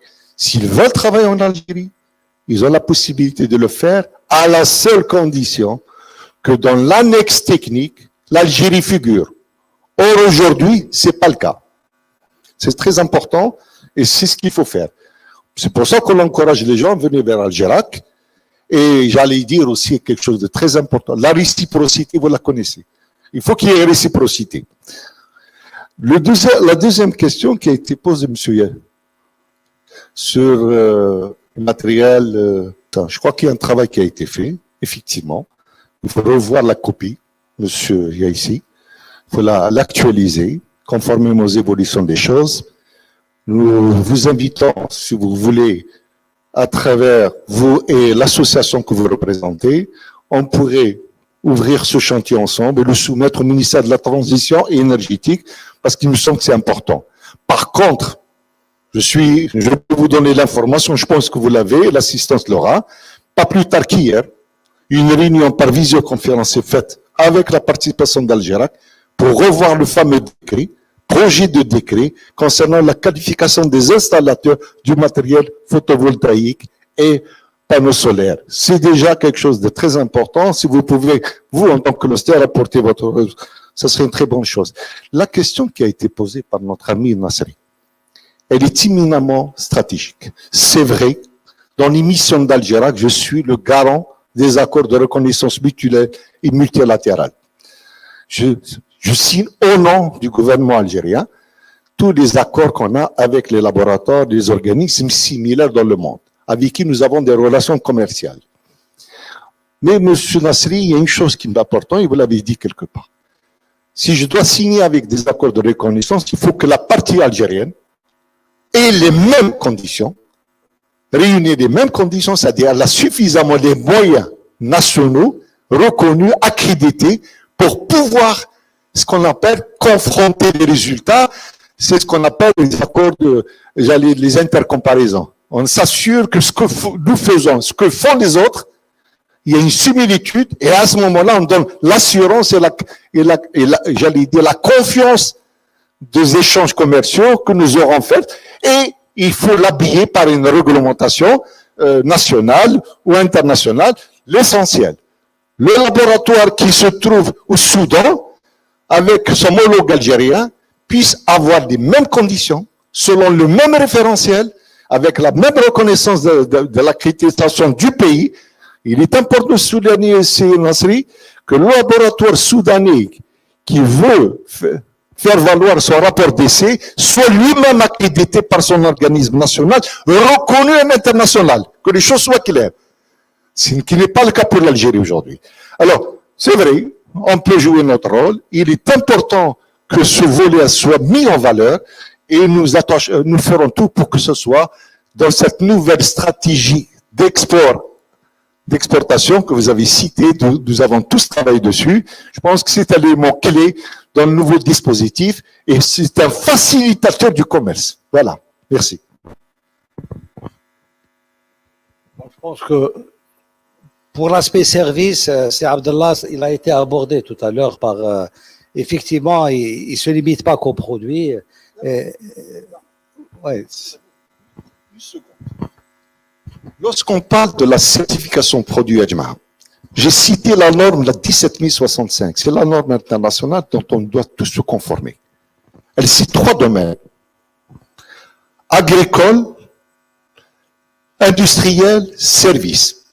Elle couvre les 3 domaines, la certification système produit.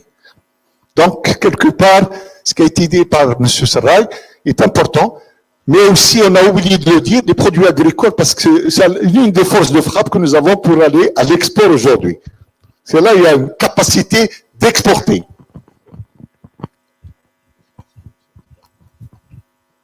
Merci. Non, pour... enfin, avant peut-être donner la parole... Oui. Avant de donner la parole à M. Zalmati, je ne veux pas laisser quand même quelqu'un de frustré parce qu'il voulait poser une question. Vous vouliez poser une question tout à l'heure.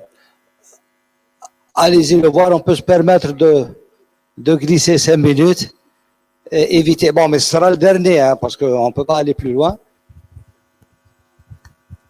Il a été l'un des premiers à lever la main et je l'avais... Salam alaikum.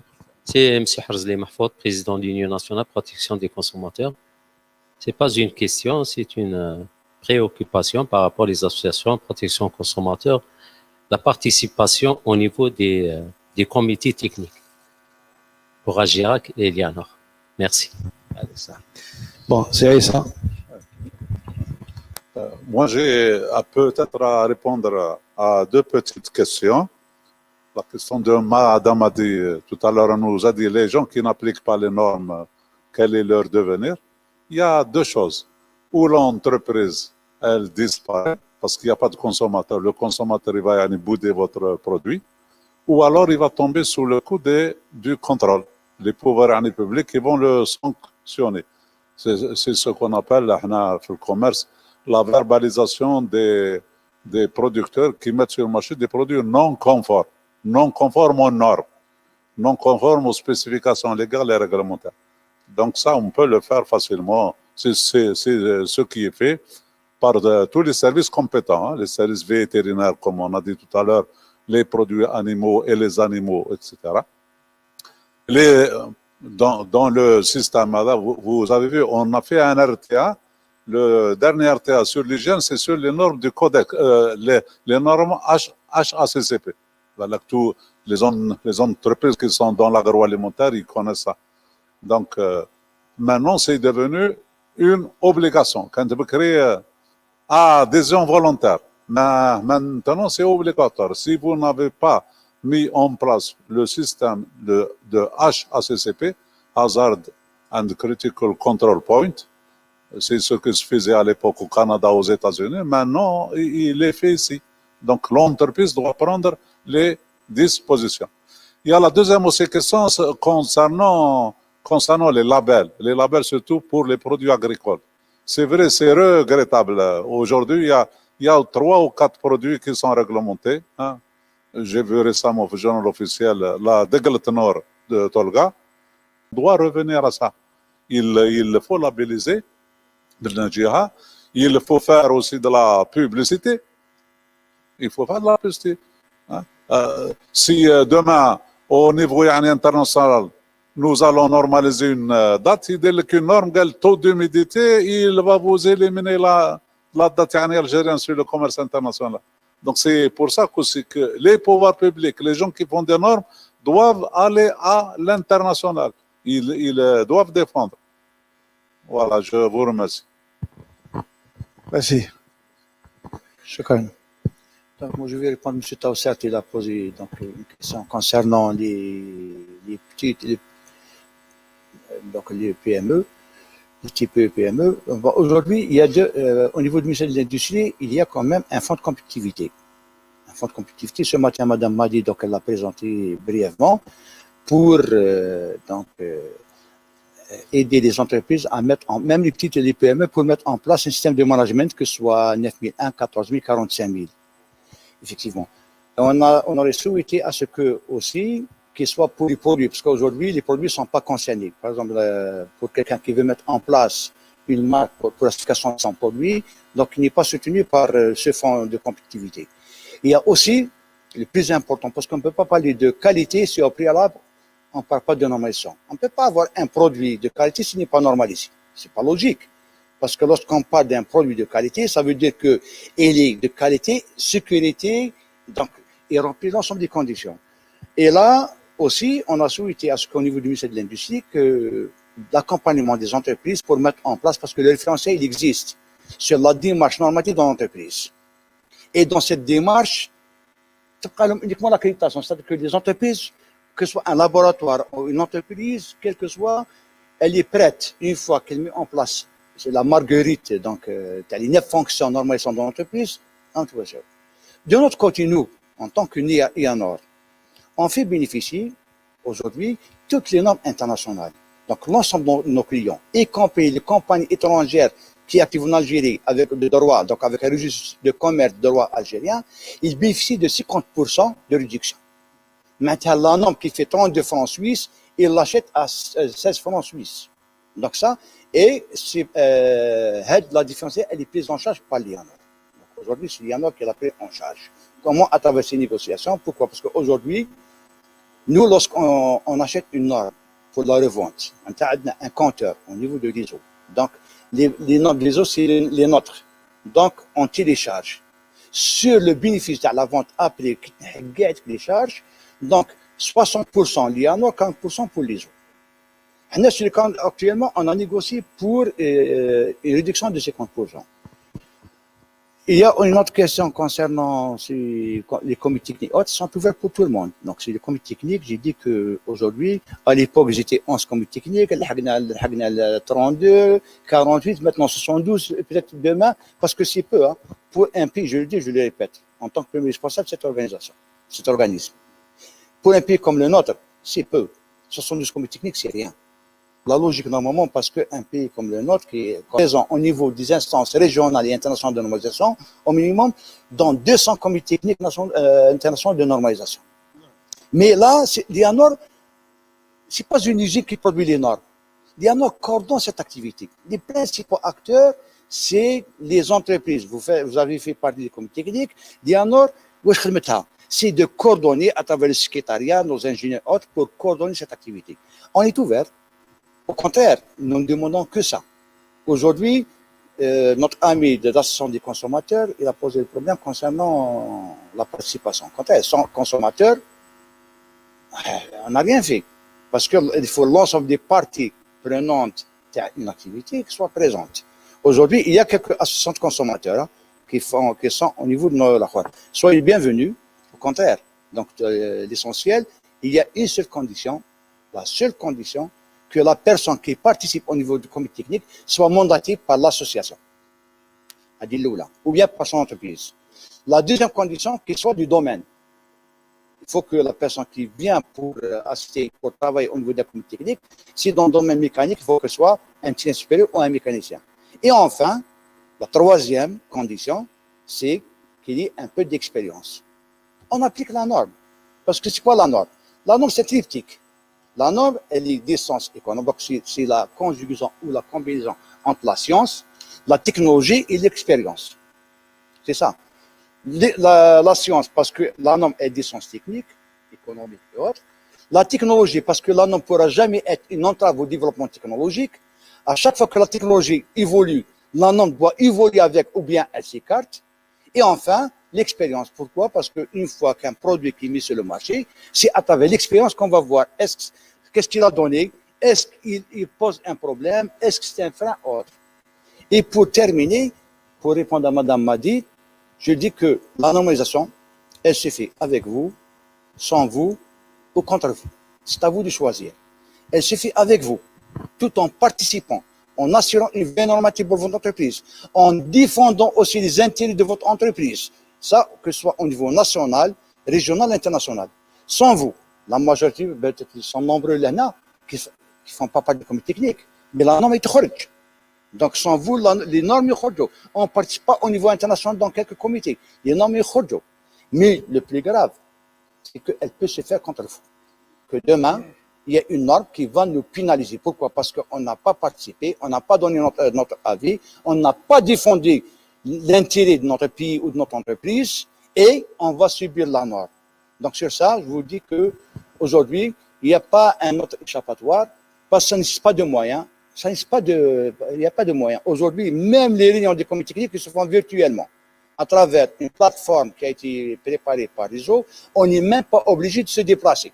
Toutes les réunions, il y a parmi vous l'ANAP qui ont déjà assisté à travers le Zoom ou autre, les réunions se font à distance.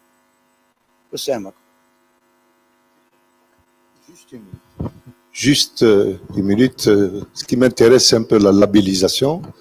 C'est vrai que ce qui a été dit, l'expérience du ministère de l'Agriculture n'a pas apporté les espérances attendues. La liste des produits labellisés, elle est extrêmement réduite. Moi, je pense qu'il faut revenir à l'arrêté qui a été fait par le ministère de l'Agriculture, parce qu'il a juste mis en place des dispositions transitoires. Nous faisons partie, nous avons fait nos remarques, et je pense que progressivement, écoutez, vous ne pouvez pas labelliser un produit. Si vous n'avez pas des structures préalables, écoutez, allez maintenant. Si vous n'avez pas un laboratoire, un certificateur, votre produit ne pourra pas aller à l'étranger. Il ne pourra pas aller, parce qu'on vous exigera tout ça. Il faut faire attention à ce genre de choses, c'est très important. Il faut que le texte soit revu pour tenir compte un peu des exigences des marchés internationaux et de la pratique internationale. Et je termine pour un point concernant l'aspect qui est relatif. On avait parlé, voilà, je viens de perdre l'idée, mais malish, c'est bon. Donc, je souhaite la bienvenue donc, à M. Abdelli Salim de l'ISGP. Donc, en fait, c'était M. Abdelmajid Messoudi qui était prévu, mais qui est fatigué, qui est malade, donc il n'a pas pu venir. Et donc, on lui souhaite un prompt rétablissement. Et donc là, il était prévu dans le panel. Et donc, il se fait remplacer par M. Abdelli. On nous parce qu'il va intervenir sur les formations normatives. Je vous donne tout de suite. Là. Merci, Sichami. Bonjour tout le monde.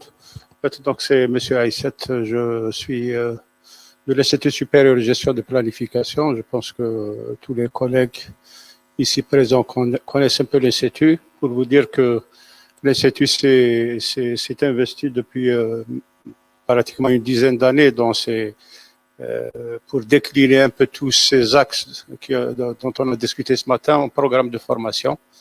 Ça fait une dizaine d'années que nous sommes sur des formations d'intelligence, de veille et de qualité et particulièrement de veille normative. Au fait, c'est juste pour vous dire que nous sommes à votre disposition. Et soit s'il y a des questions ou là carrément s'il y a des séances plus approfondies au niveau de l'Institut, nous sommes disposés à recevoir les collègues des entreprises pour plus d'informations et pour prendre en charge leurs préoccupations. Notre souci n'est pas seulement de décliner la formation en question sur le plan pédagogique, mais aussi faire dans la formation et accompagner les entreprises. Donc nous sommes dans l'accompagnement carrément des entreprises sur tous ces aspects qui sont des aspects très importants dans cette période cruciale que vit notre pays. En fait, nous sommes dans un tournant où on réussit et Inch'Allah, c'est le démarrage pour le pays, où on ne réussit pas, c'est encore des questionnements sur l'avenir économique. Merci beaucoup. Merci beaucoup. En fait, l'ISGP, il est vrai que ça fait plus de 10 ans qu'il développe un peu de la veille et là, ça peut être très, très utile pour les entreprises. Est-ce qu'il y a des questions qui peuvent intéresser l'ISGP, qu'on peut prendre une ou deux questions? Allez-y. Micro, s'il vous plaît.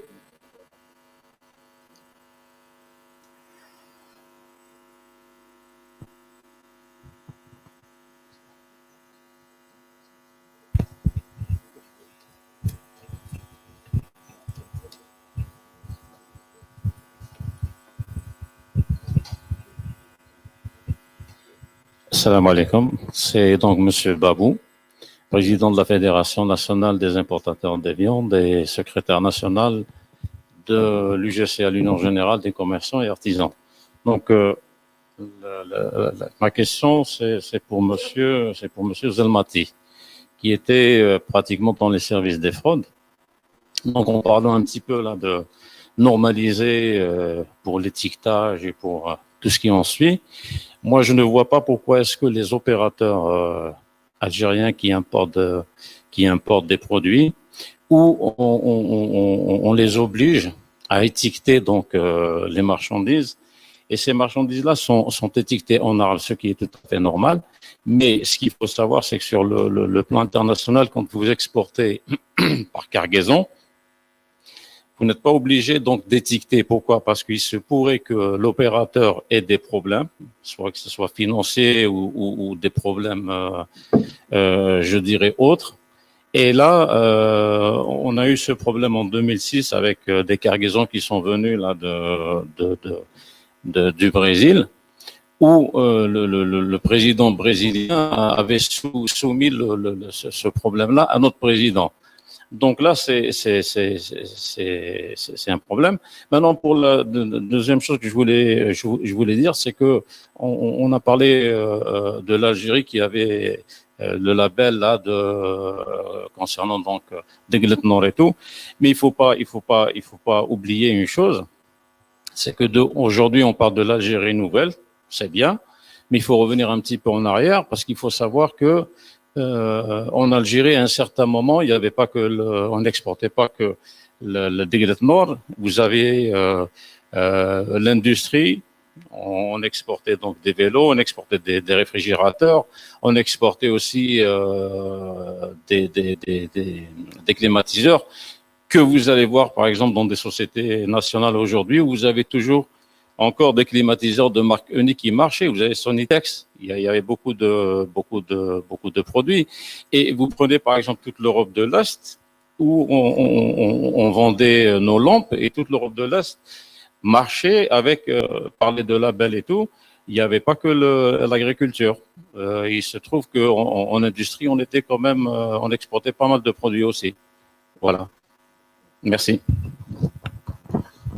Bon, je suis tout à fait d'accord avec ce que vous dites parce que le label, il ne se limite pas uniquement aux produits agricoles, même y compris sur les services. On en a parlé tout à l'heure. Maintenant, les enseignes que vous avez. Hein, donc, il va louer une nuitée au Sheraton. Le Sheraton, c'est un label. Le Marriott, c'est un label. L'hôtel Renaissance, etc., c'est un label. C'est le label de l'entreprise, tout simplement. Voilà. Alors, pour ce qui est du marquage, attention, il faut bien s'entendre. Bon, il y avait un ancien décret, il a été changé, si nous sommes en 2013. C'est le décret sur l'information du gâteau-à-mètre. Mais ce décret, il fait la distinction entre les produits destinés à être vendus en l'état aux consommateurs, où il en a été très, très sévère, strict, où il y a des mentions, donc la dénomination du produit, la composition, le nom de l'importateur, le poids, les mesures de précaution éventuellement, et les produits qui sont importés en vrac. Les viandes, elles étaient importées en carcasse. Donc, on ne va pas vous exiger le marquage en arabe. J'ai eu le laboratoire, il faut que ce soit en arabe. Ça, c'est ridicule. Donc, on a eu à intervenir. On avait libéré l'opération et on a fait une circulaire générale pour dire attention. On ne peut pas faire. C'est sûr. Encore, pour ce qui est de... Je vais enchaîner sur les mesures de bureaucratie également. Hein. Là, je me permets pas, je n'ai pas l'obligation de réserve. je suis en retraite, je peux en parler. À l'époque, vous savez que dans tous les dossiers d'importation, il y a ce qu'on appelle le certificat de conformité. Hein. Il y a un certificat de conformité qui accompagne la cargaison. Il y a même certains agents de nos agents de l'époque qui le cacher sur le certificat. Attention, dans les pays, ma signature, monsieur Magrif, vaut mieux que le cachet rouge ou là, le cachet bleu que vous mettez chez vous. Donc, on on a introduit un dispositif pour alléger. Pour y conclure, c'est pour ça que j'ai dit dans mon intervention tout à l'heure, une des mesures à faire, c'est de revoir le décret de 2005 sur les modalités de contrôle à l'importation pour être dans les mesures de l'OMC. Transparence, rapidité, etc. Répondre à l'entreprise, c'est également valable aussi bien pour l'importateur que pour l'exportateur aussi. C'est la même chose.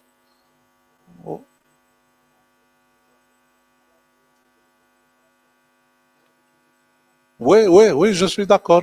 C'est pour ça que je dis, je change de casquette aujourd'hui. Aujourd'hui, je vous dis, je représente la PAP. Je suis consultant à la PAP, c'est pour ça que je suis là. Et nous, justement, la PAP, nous intervenons dans les comités techniques de l'IANOR. Donc, à toutes les associations professionnelles, il faut qu'ils aillent de l'avant pour apporter, c'est d'avoir un arsenal juridique qui vous permet de vous protéger. C'est normal, pas de vous freiner, tout à fait. Voilà, Sahid. De toute façon, ce débat dénote d'une chose, c'est que parfois l'information ne circule pas beaucoup. On voit que, aussi bien à l'IANOR que tout est ouvert, c'est des portes ouvertes, et que l'information ne circule pas au niveau des opérateurs ou au niveau des fédérations ou des organisations. Donc c'est toujours utile un peu d'organiser un débat autour de ça. Donc, ce qu'on pourrait maintenant dire, c'est que nous avons épuisé un peu le temps imparti. Donc, pour le débat, je pense que les ateliers vont être une occasion intéressante pour utile et nécessaire de les approfondir. Bon, maintenant, c'est vrai que dans un débat comme celui-là, il y a eu quelques digressions, mais je vous demande d'essayer de centrer un peu le débat dans les ateliers sur la thématique elle-même, parce qu'en fait, c'est ça qui va nous permettre de sortir avec des recommandations pertinentes pour les pouvoirs publics et voir dans quelle mesure on peut influencer certaines décisions. C'est l'objectif final, c'est d'arriver à faire en sorte que l'on puisse faire passer le maximum de recommandations qui vont dans le sens de l'intérêt de l'économie nationale. Voilà, je vous remercie, je vous souhaite un bon appétit donc à cet après-midi.